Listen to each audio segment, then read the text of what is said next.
आखिरे आखिरे प्रभु कहिल कथा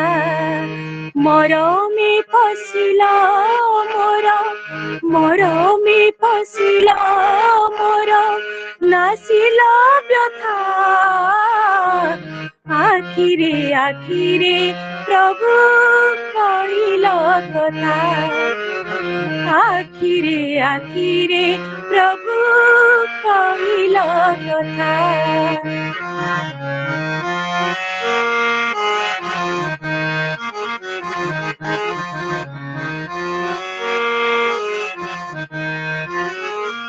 घन निशी हेला भोर दूरे गलाणी तिमिर खोलिली मन दुआर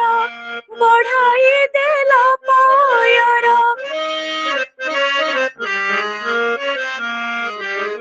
घन निशी हेला भोर दूरे गलाणी तिमिर खोलिली मन दुआर बढ़ाई देल पयर शुणी तुम कंठ स्वर शुणी तुम कंठ स्वर फेरिला चेता आखिरे आखिरे प्रभु कहिल कथा आखिरे आखिरे प्रभु कहिल कथा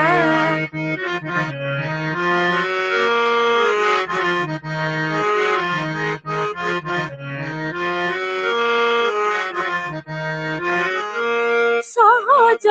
रूप ठाणी उदास जाणी तुमे तुमर बिंधाणी मन प्राण नेल टाणी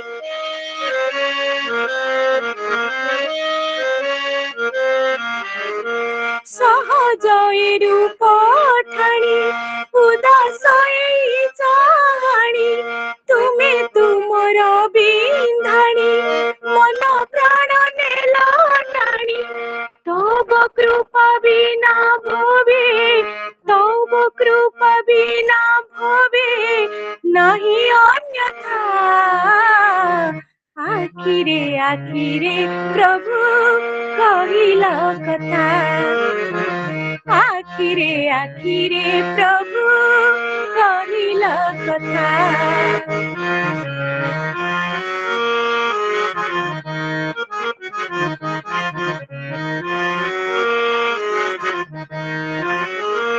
पिता माता सुत जाया भाविथिले भवे माया सबु तुम रूप छाया सबु तो तुमरी दया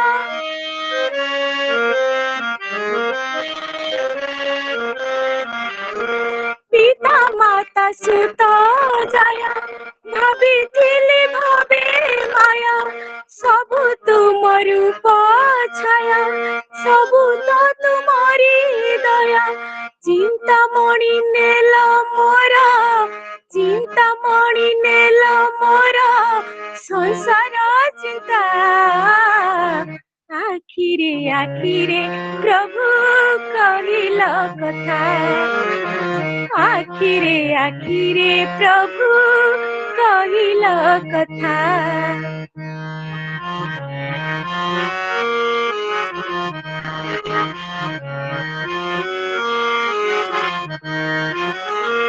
केते देखा जना आज सब चिन्ना चिन्ना नहेले तब करुणा तत्व ज्ञानी हुए बड़ा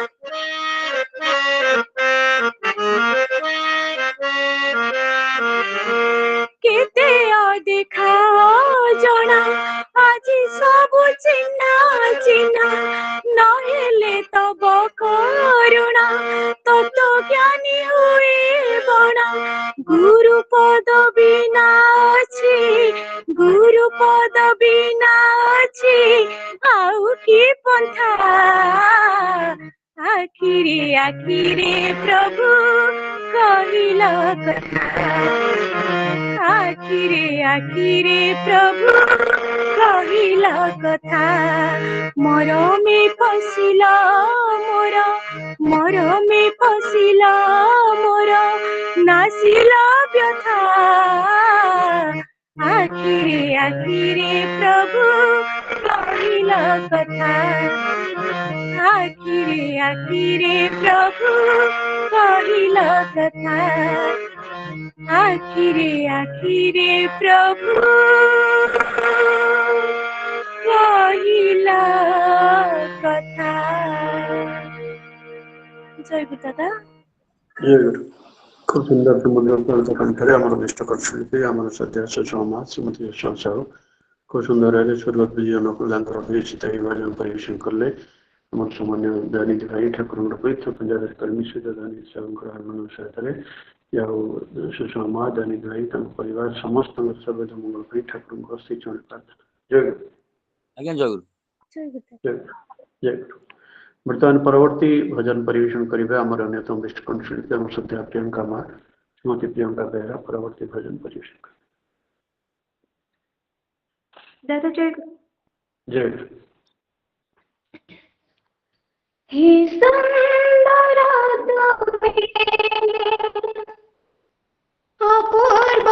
ईश्वर अपरूप प्रियतम हे सुंदर तुमे अपूर्व ईश्वर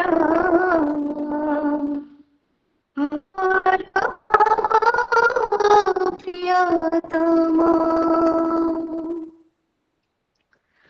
तुम्हारी दया रे लाभिछे तुमको तुम्हारी दया रे लाभिछे तुमको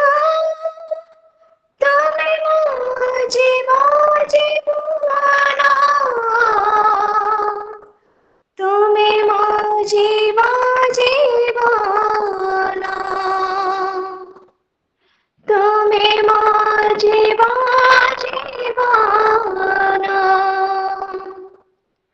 হে সুন্দর তুমি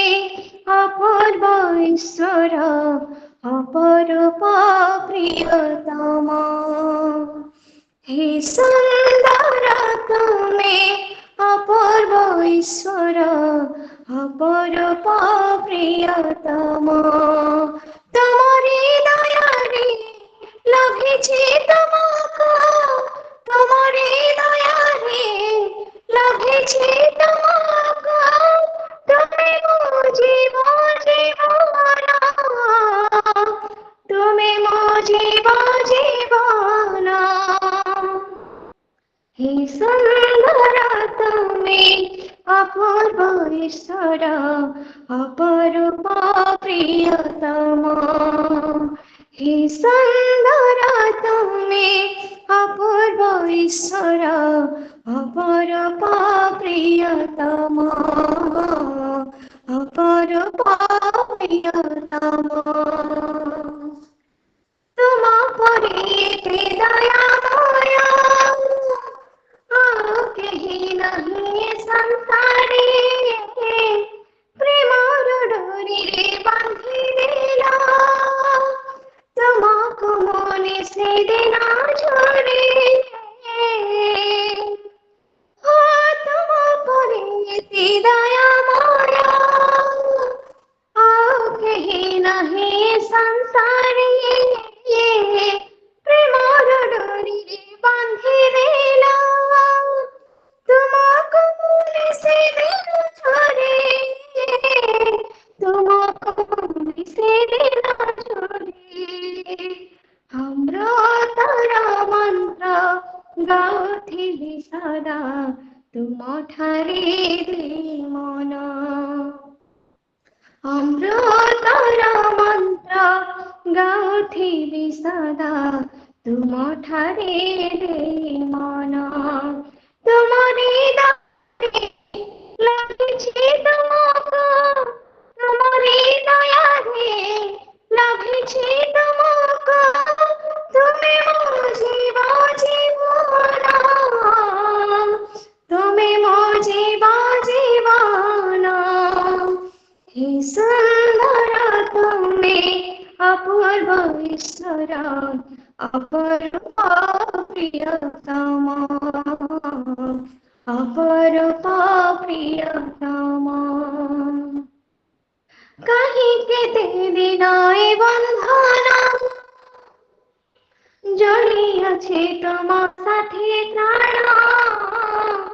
পাইছে তোমারে পরশ ভুলে গেলে তোমার স্নেহ প্রেম ও কাহিকে তেরে নয় বন্ধনা জড়িয়েছে তোমার সাথে প্রাণ পাইছে তোমারে পরশ ভুলে গেলে তোমার স্নেহ প্রেম ভুলে গেলে তোমার স্নেহ প্রেম জনমে জনমে তোমারে বন্ধনে রহিথাও মোর মন हो জনমে জনমে তোমারি বন্ধনে রহিথাও মোর মন তোমারি দয়ারে লাভিছি তুমকো তোমারি দয়ারে লাভিছি তুমকো তুমি মো জীবনা তুমি মো জীবনা হে সুন্দর তুমি অপূর্ব ঈশ্বর অপরূপ প্রিয়তমা হে সুন্দর তুমি অপূর্ব ঈশ্বর অপরূপ প্রিয়তমা অপরূপ প্রিয়তমা জয় গুরুদেব।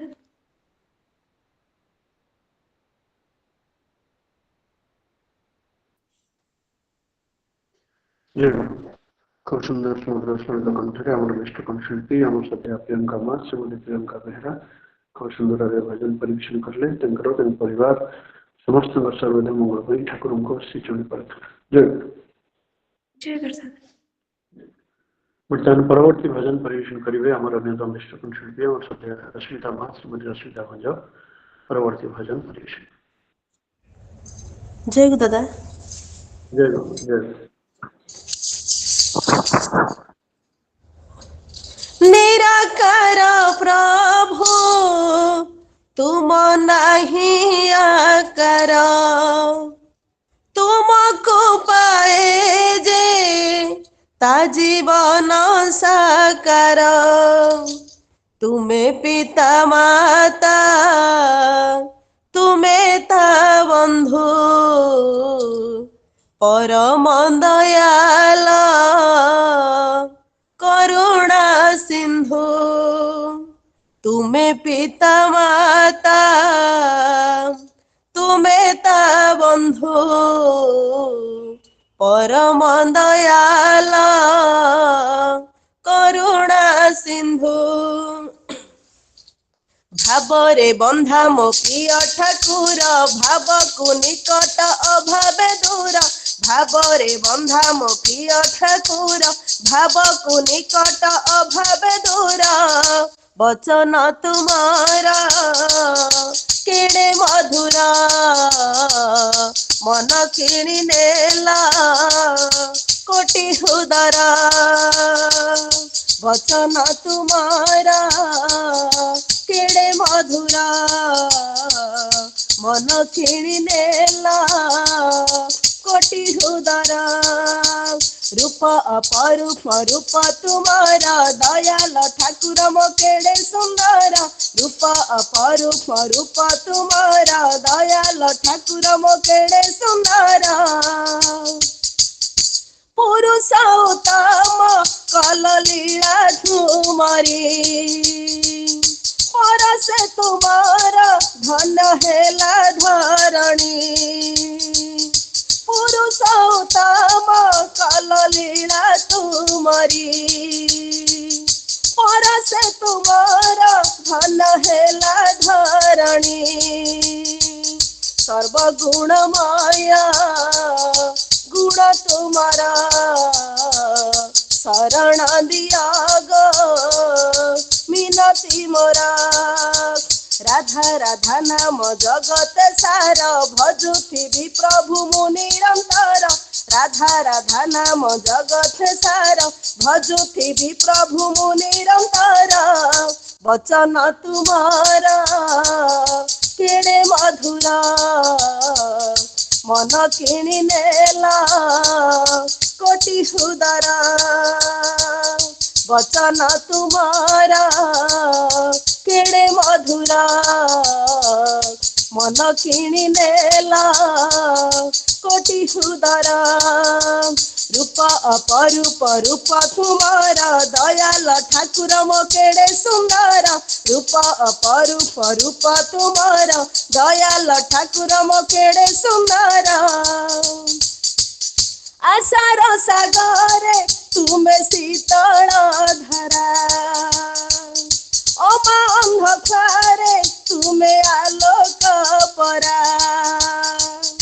आशार सागरे तुमे शीतल धारा अमा अंधकारे तुमे आलोक परा भक्त आखिरे दरद देखी भिजी जाए लुह तुमरी आखी भक्त आखिरे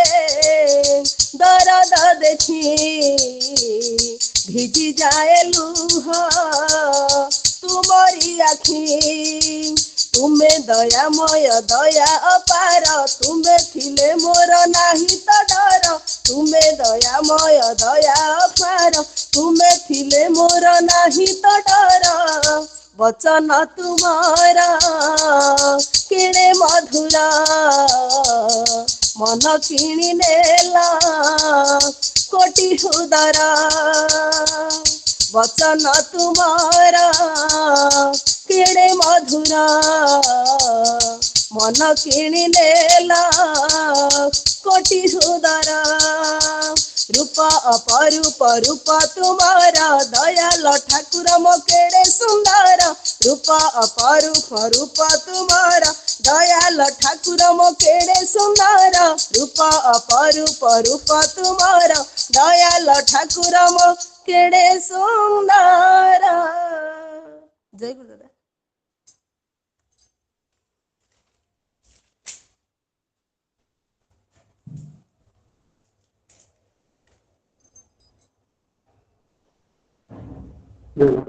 खूब सुंदर समुद्र सुनता कंठरे आमर विष्णुकुंड शिल्पी मत अश्विता मा श्रीमती अश्विता भंज खूब सुंदर एक्सपोजिशन कले परिवार समस्त शारीरिक मंगल ठाकुर श्री चरण प्रार्थना। जय गुरु। जय गुरुदेव। वर्तमान परवर्ती भजन परिवेशन करेंगे हमारे विष्णुकुंड शिल्पी और सद्य विद्याधर भाई श्री विद्याधर बेहरा परवर्ती भजन परिवेशन करेंगे। जय गुरु दादा। जय गुरु। धार श्रावण रे जनमिल तुमे माग ममतामयी माग ममतामयी धार श्रावण रे जनमिल तुमे माग ममतामयी माग ममतामयी प्रणति माघेन करुछि प्रार्थना प्रणति माघेन करुछि प्रार्थना मनयन अश्रु देई माग ममतामयी माग ममतामयी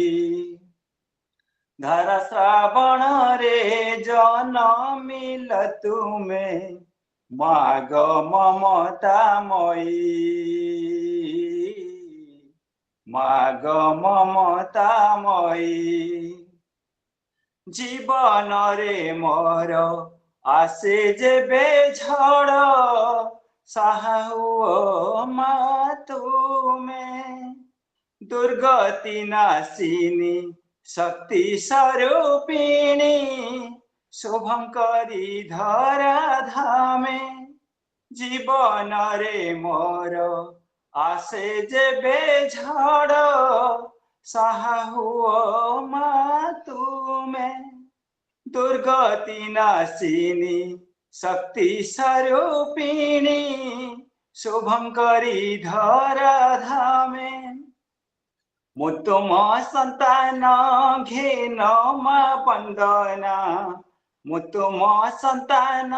घेन मा वंदना हे जगत ज्योतिर्मयी माग ममतामयी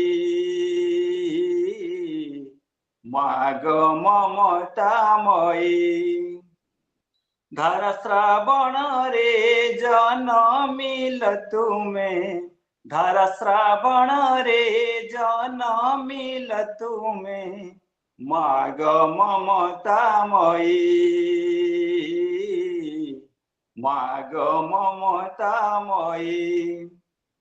जीवनर नाथ प्राणर संगिनी मा तुमे ए संसारे सुख रे दुख रे भल रे मंद रे रहिछ मो जीवन रे जीवनर नाथ प्राणर संगिनी मा तुमे ए संसारे सुख रे दुख रे भल रे मंद रे रहिछ मो जीवन रे रही थाओ मन तुमारी चरणे रही थाओ मन तुमारी चरणे हे विश्व कल्याणमयी माग ममतामयी माग ममतामयी धारा श्रावण रे जनमिल तुमे धारा श्रावण रे जनमिल तुमे माग ममतामयी माग ममतामयी प्रणति माघेन करुछि प्रार्थना प्रणति माघेन करुछि प्रार्थना मनयन अश्रु देई माग ममतामयी माग ममतामयी माग ममतामयी। जय गुरु दादा। जय गुरु। खूब सुंदर भाବରେ ଆମର ବିଷ୍ଣୁ ଶିଳ୍ପୀ ଆମ ଚନ୍ଦ୍ର ବିଦ୍ୟାଧର ଭାଇ ଶିଳ୍ପ ବିଦ୍ୟାଧର ବେହେରା खूब सुंदर भाବରେ ଭଜନ ପରିବେଷଣ କଲେ। ତାଙ୍କର ତାଙ୍କ ପରିବାର ସମସ୍ତଙ୍କ ଶାରୀରିକ ମଙ୍ଗଳ ପାଇଁ ଠାକୁରଙ୍କ ଶ୍ରୀଚରଣ ପ୍ରାର୍ଥନା। ଜୟ ବର୍ତ୍ତମାନ ପରବର୍ତ୍ତୀ ଭଜନ ପରିବେଷଣ କରିବେ ଆମର ଅନ୍ୟତମ ବିଷ୍ଟ କଣ୍ଠଶିଳ୍ପୀ ଆମ ସଦ୍ୟ ବୁଲୁ ଭାଇ ଶ୍ରୀଯୁକ୍ତ ଅମରେନ୍ଦ୍ର କୁମାର ସାହୁ ପରବର୍ତ୍ତୀ ଭଜନ ପରିବେଷଣ କରିବେ। ଜୟ ଗୁରୁ। ଯୁଗ ପୁରୁଷୋତ୍ତମ ତୁମେ ହି ପରଂ ବ୍ରହ୍ମ ଯୁଗ ପୁରୁଷୋତ୍ତମ ତୁମେ ହି ପରଂ ବ୍ରହ୍ମ অনুকূল নামে এ ধরা কল মণ্ডন যুগ পুরুষোত্তম তুমি হি পরম ব্রহ্ম যুগ পুরুষোত্তম তুমি হি পরম ব্রহ্ম অনুকূল নামে এ ধরা কল মণ্ডল যুগ পুরুষোত্তম তুমি পরম ব্রহ্ম যুগ পুরুষোত্তম তুমি পরম ব্রহ্ম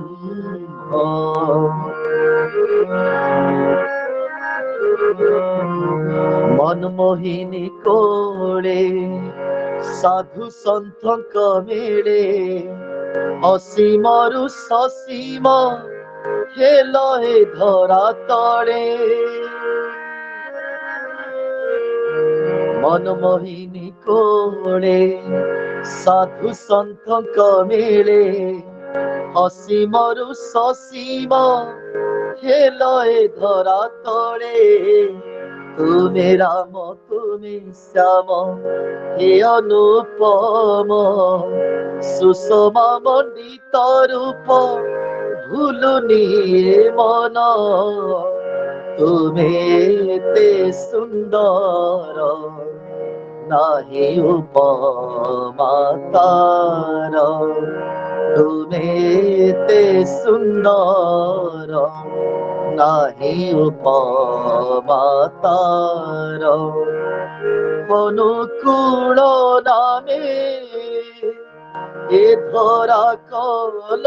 মণ্ডল যুগ পুরুষোত্তম তুমি পরম ব্রহ্ম বঞ্চাই বঞ্চিবাটি ধর্মর মর্ম সুচাই দেউছি তুম অনুশাসন বঞ্চাই বঞ্চিবাটি ধর্মর মর্ম সুচাই দেউছি তুম অনুশাসন করিষ্ঠ ভরণ সমস্যা সমাধান করি পাইবা জীবনে আনন্দ প্রেম তুমি মো প্রিয়তম জানে না কেতে জন্মর তুমি মো প্রিয়তম জানে না কেতে জন্মর অনুকূল নামে এ ধরা কল মণ্ডল যুগ পুরুষোত্তম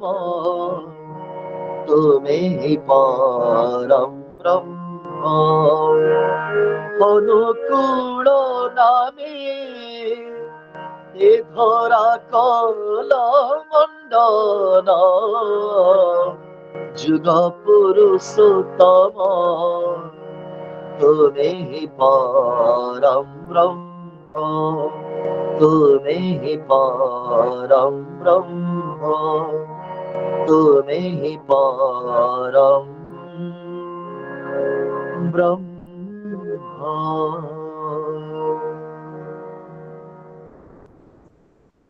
জয় গুরু জয় গুরু। খুব সুন্দর ভাবে আমার বিষ্টকন শিল্পী এবং শ্রদ্ধেয় গুরু ভাই শ্ରୀ ଅମରେନ୍ଦ୍ର କୁମାର ସାହୁ খুব ସୁନ୍ଦର ଭାବରେ ଭଜନ ପରିବେଷଣ କଲେ। ତାଙ୍କର ତାଙ୍କ ପରିବାର ସମସ୍ତଙ୍କ ଶାରୀରିକ ମଙ୍ଗଳ ପାଇଁ ଠାକୁରଙ୍କ ଆଶୀର୍ବାଦ ପ୍ରାର୍ଥନା। ଜୟ ଗୁରୁ ଜୟ ଗୁରୁ।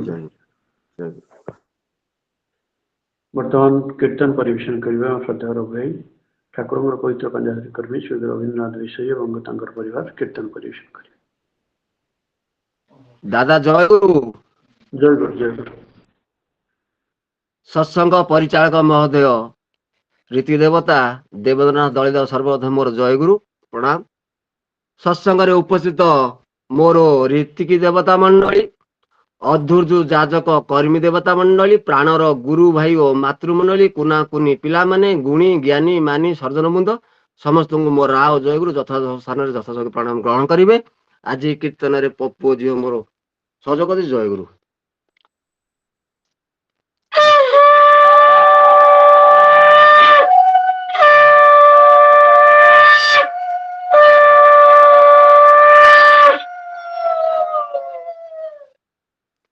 জীবন নাথ জীবন্ত এଠି এ অଛନ୍ତି তোতে চাহি এ জীবন নাথ জীবন্ত এଠି অଛନ୍ତି তোতে চাহি এ জীবন নাথ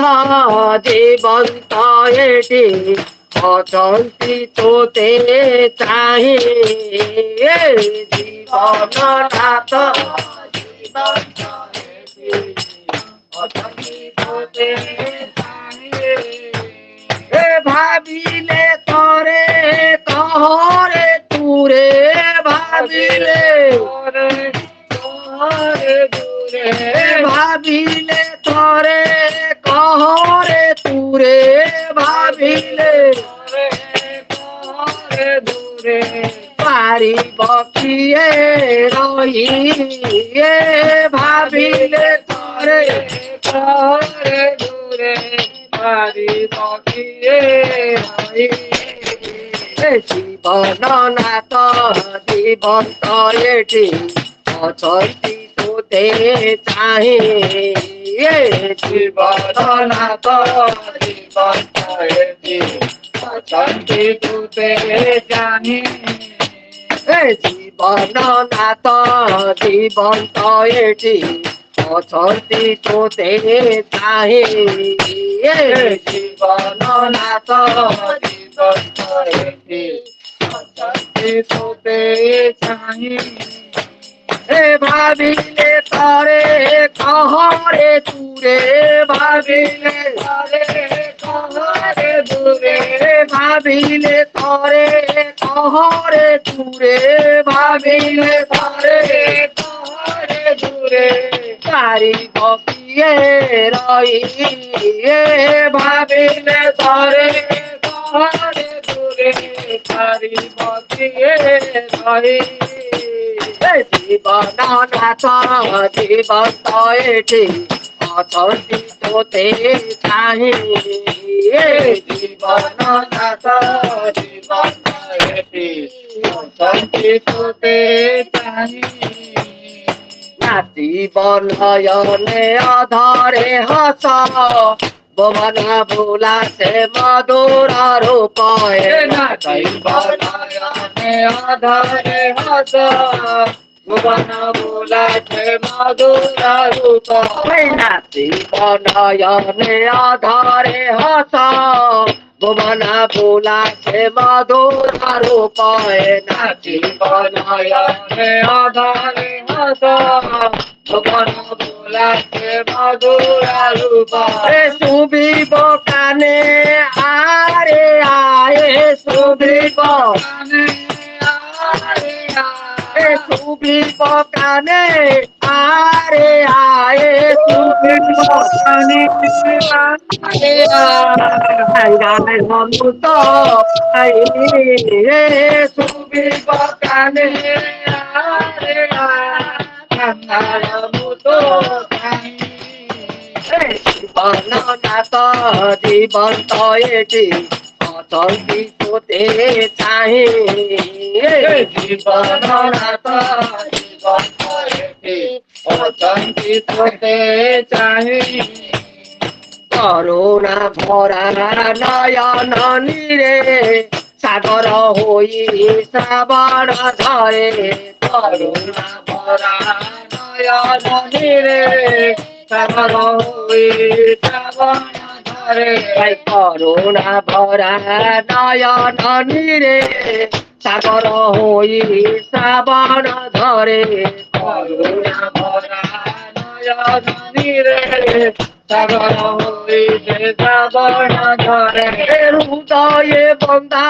বেদনা বাধা হৃদয়ে বন্ধা বেদনা বাধা হৃদয়ে বন্ধা বেদনা বাধা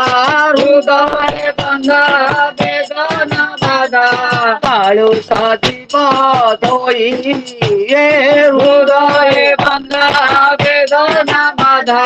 কালু সজীব ধোই জীবন নাথ জীবন্ত এଠି ଅଛନ୍ତି ତୋତେ ଚାହିଁ ଏ ଜୀବନନାଥ ଅଛନ୍ତି ତୋତେ ଚାହିଁ ଏ ଜୀବନନାଥ ଜୀବନ୍ତ ଏଠି ଅଛନ୍ତି ତୋତେ ଚାହିଁ ଏ ଜୀବନନାଥ ଜୀବନ୍ତ ଏଠି ଅଛନ୍ତି ତୋତେ ଚାହିଁ ପାଦ ଧୂଳି ସିଆକେ ଛୋଏ ଦାନ ଏହି କୋନ ଭୋଏ ପାଦ ଧୂଳି ସିଆକେ ଛୋଏ ଦାନ ଏହି କୋନ ଭୋଏ ପାଦ ଧୂଳି ସିଆକେ ଛୋଏ ଦାନ ଏହି কোন ভয়ে পাদ ধরে প্রিয়াকে ছুঁয়ে পুরুষোত্তম কর্ম জগে পুরুষোত্তম কর্ম জগে পুরুষোত্তম কর্ম জগে পুরুষোত্তম কর্ম জগে প্রেমে পড় পুরুষোত্তম কর্ম জগে প্রেমে পড় জীবননাথ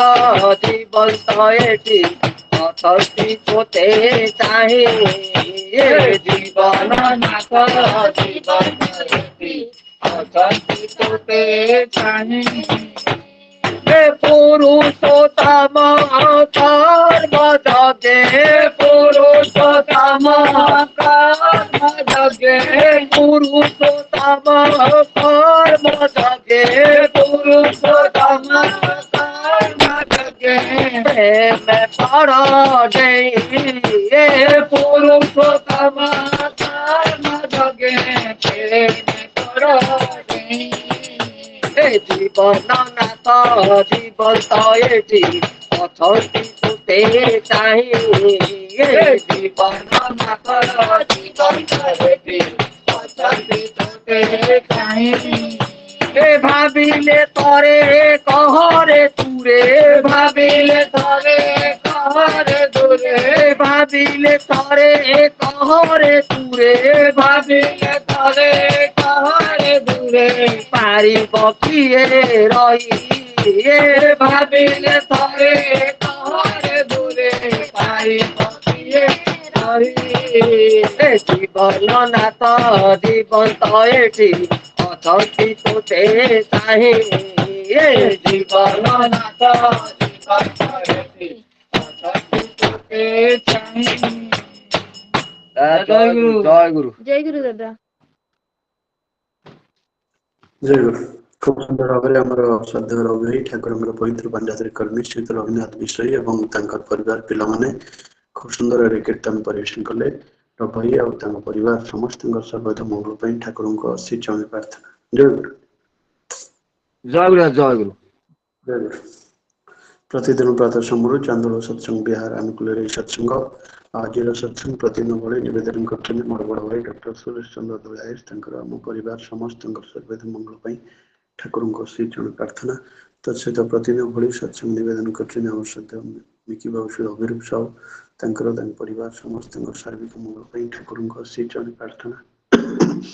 ତତ୍ସହିତ ସତ୍ସଙ୍ଗ ନିବେଦନ କରୁଛନ୍ତି ଆମର ସହିତ ବିଷ୍ଣୁମୟ ଶ୍ରୀ ପ୍ରତିଷ୍ଠାନ ଚରଣ ଦାସ। ତାଙ୍କର ଧର୍ମପତ୍ନୀ ଆମର ଶ୍ରଦ୍ଧା ସଂଯୁକ୍ତ ମା ଅସୁସ୍ଥ ଥିଲେ। ତାଙ୍କର ଗୋଟେ ମେଜର ଅପରେସନ ହେଇଥିଲା, ସ୍ପାଇନାଲ କର୍ଡ ପ୍ରୋବ୍ଲେମ ଥିଲା, ମେଜର ଅପରେସନ ହେଇଥିଲା। ଆଉ ସେ ଅପରେସନଟା ତାଙ୍କର ସକ୍ସେସଫୁଲ ହେଲା ଏବଂ ସେ ବର୍ତ୍ତମାନ ଆରୋଗ୍ୟ ଲାଭ କରୁଛନ୍ତି। ତେବେ କଥା ହେଉଛି ଯେ ତାଙ୍କର ଯେ ଅପରେସନ ପୂର୍ବରୁ ଯେଉଁ ଭୟ ଥିଲା ଆଉ ସିଏ ତାଙ୍କୁ ବିଷ୍ଣୁ ଭାଇ କହିଥିଲେ ଯେ ତମ ପାଖରେ ତ କେହି ନଥିବେ ନିଜର ଲୋକ ଆଉ ଅପରେସନ ଥିଏଟରରେ ତମେ କେବଳ ଠାକୁରଙ୍କୁ ଡାକିବ ନାମ କରିବ ଆଉ ଠାକୁର ହିଁ ତୁମ ସହାୟ ହେବେ। ଆଉ ତାହା ହିଁ ଘଟିଥିଲା। ଆଉ ସେ ଖୁବ ଜୋରରେ ନାମ କରୁଥିଲେ, ଠାକୁରଙ୍କୁ ଡାକୁଥିଲେ ଏବଂ ତାଙ୍କ ପାଖରେ ତାଙ୍କର ଅନୁଭୂତି ଠାକୁର ତାଙ୍କ ପାଖରେ ଥାଇ ଉପସ୍ଥିତ ଥାଇ ତାଙ୍କ ମୁଣ୍ଡରେ ହାତ ଆଉଁସି ଦେଇଥିଲେ। ଏସବୁ କଥା ତାଙ୍କର ଅନୁଭୂତିର କଥା। ଏମିତି ଅନେକ ଘଟଣା ସବୁ ଆମେ ଶୁଣିଛେ। ଯାହା ହଉ ସେଇ ସଂଯୁକ୍ତା ମାଙ୍କର ଆହୁରି ଆଶୁ ଆରୋଗ୍ୟ କାମନାର୍ଥେ ଆମେ ଠାକୁରଙ୍କୁ ସେଇ ଜଣେ ପ୍ରାର୍ଥନା ଜଣାଇଛୁ। ବିଷ୍ଣୁ ଭାଇ ସଂଯୁକ୍ତା ମା ତାଙ୍କ ପରିବାର ସମସ୍ତଙ୍କର ସର୍ବତ ମଙ୍ଗଳ ପାଇଁ ଠାକୁରଙ୍କୁ ସେଇ ଜଣେ ପ୍ରାର୍ଥନା। ତା ସହିତ ସତ୍ସଙ୍ଗ ନିବେଦନ କରିଛନ୍ତି ଆମର ସାମାନ୍ୟ ଦଳବନ୍ଧୁ ଭାଇ ସୁବ୍ରତ ବନ୍ଧୁ ପରିଡ଼ା। ଆଉ ତାଙ୍କର ସୁପୁତ୍ର ଜ୍ୟେଷ୍ଠ ପୁତ୍ର ଡକ୍ଟର ଗୀତ ଗୋବିନ୍ଦ ସେ IIT ବମ୍ବେରେ PhD କରୁଥିଲେ ଆଉ ଗତକାଲି ମଧ୍ୟ ତାଙ୍କର PhD ଉପଲକ୍ଷେ ସତ୍ସଙ୍ଗ ନିବେଦନ କରିଥିଲେ ଆଗରୁ ମଧ୍ୟ ଅନେକ ଥର କରିଛନ୍ତି ଆଉ ଗତକାଲି ସେ ତାଙ୍କର ଫାଇନାଲ PhD ଡିଗ୍ରୀ ହାସଲ କଲେ PhD ଡିଗ୍ରୀ ଆୱାର୍ଡ ପାଇଲେ ଆଉ ସେଇ ଡକ୍ଟର ଗୀତ ଗୋବିନ୍ଦଙ୍କର ଆଉ ଆହୁରି ଉତ୍ତରୋତ୍ତର ଉନ୍ନତି ପାଇଁ ଆମେ ଠାକୁରଙ୍କ ସେଇ ଚରଣ ପ୍ରାର୍ଥନା ଜଣାଇବା ସହିତ ଦୋଳବନ୍ଧ ଭାଇ ପଦିନୀ ମା ତାଙ୍କର ପରିବାର ସମସ୍ତଙ୍କ ସର୍ବଦା ମଙ୍ଗଳ ପାଇଁ ଠାକୁରଙ୍କ ସେଇ ଚରଣ ପ୍ରାର୍ଥନା ପ୍ରତିଦିନ ଭଳି ଆମର ସତ୍ସଙ୍ଗରେ ଅନେକ ପୂଜା ରୀତି ଗତରୁ ଯାହା ଗୁରୁ ଭାଇ ମାନେ ମା ମାନେ ଯୋଗଦାନ କରିଛନ୍ତି ପ୍ରତିଦିନ ଭଳି ଆମର ଠାକୁରଙ୍କ ସହ ପ୍ରତିଦିନ ପୂଜ୍ୟ Sarvashri Birabhusan Mishra Bichitrananda Acharya Brajabanta Behera doctor Nabinath Swain doctor Sitakanta Das doctor Sumud Kumar Mishra doctor Panchan Mishra doctor Pabitra Kumar ମେକଅପ୍ Dibakar Swain engineer Kashinath Tripathy engineer Abhinab Mahapatra engineer Ugracharan Sahu engineer Sachidananda Mallick engineer Shashank Shekhar Bera engineer Sharad Kumar Das engineer Yuvraj Prasad Jatendra Kumar Sahu Jagadishwar Pradhan Kailash Chandra Behera ममता साहू नरोत्तम प्रधान निमय चरण दास तारेश्वर जेना प्रभात कुमार साहू प्रशांत कुमार सिंह प्रेमानंद दास परशुराम माणिक रमेश चंद्र नायक रघुनाथ बस्तिया रजनीकांत पंडा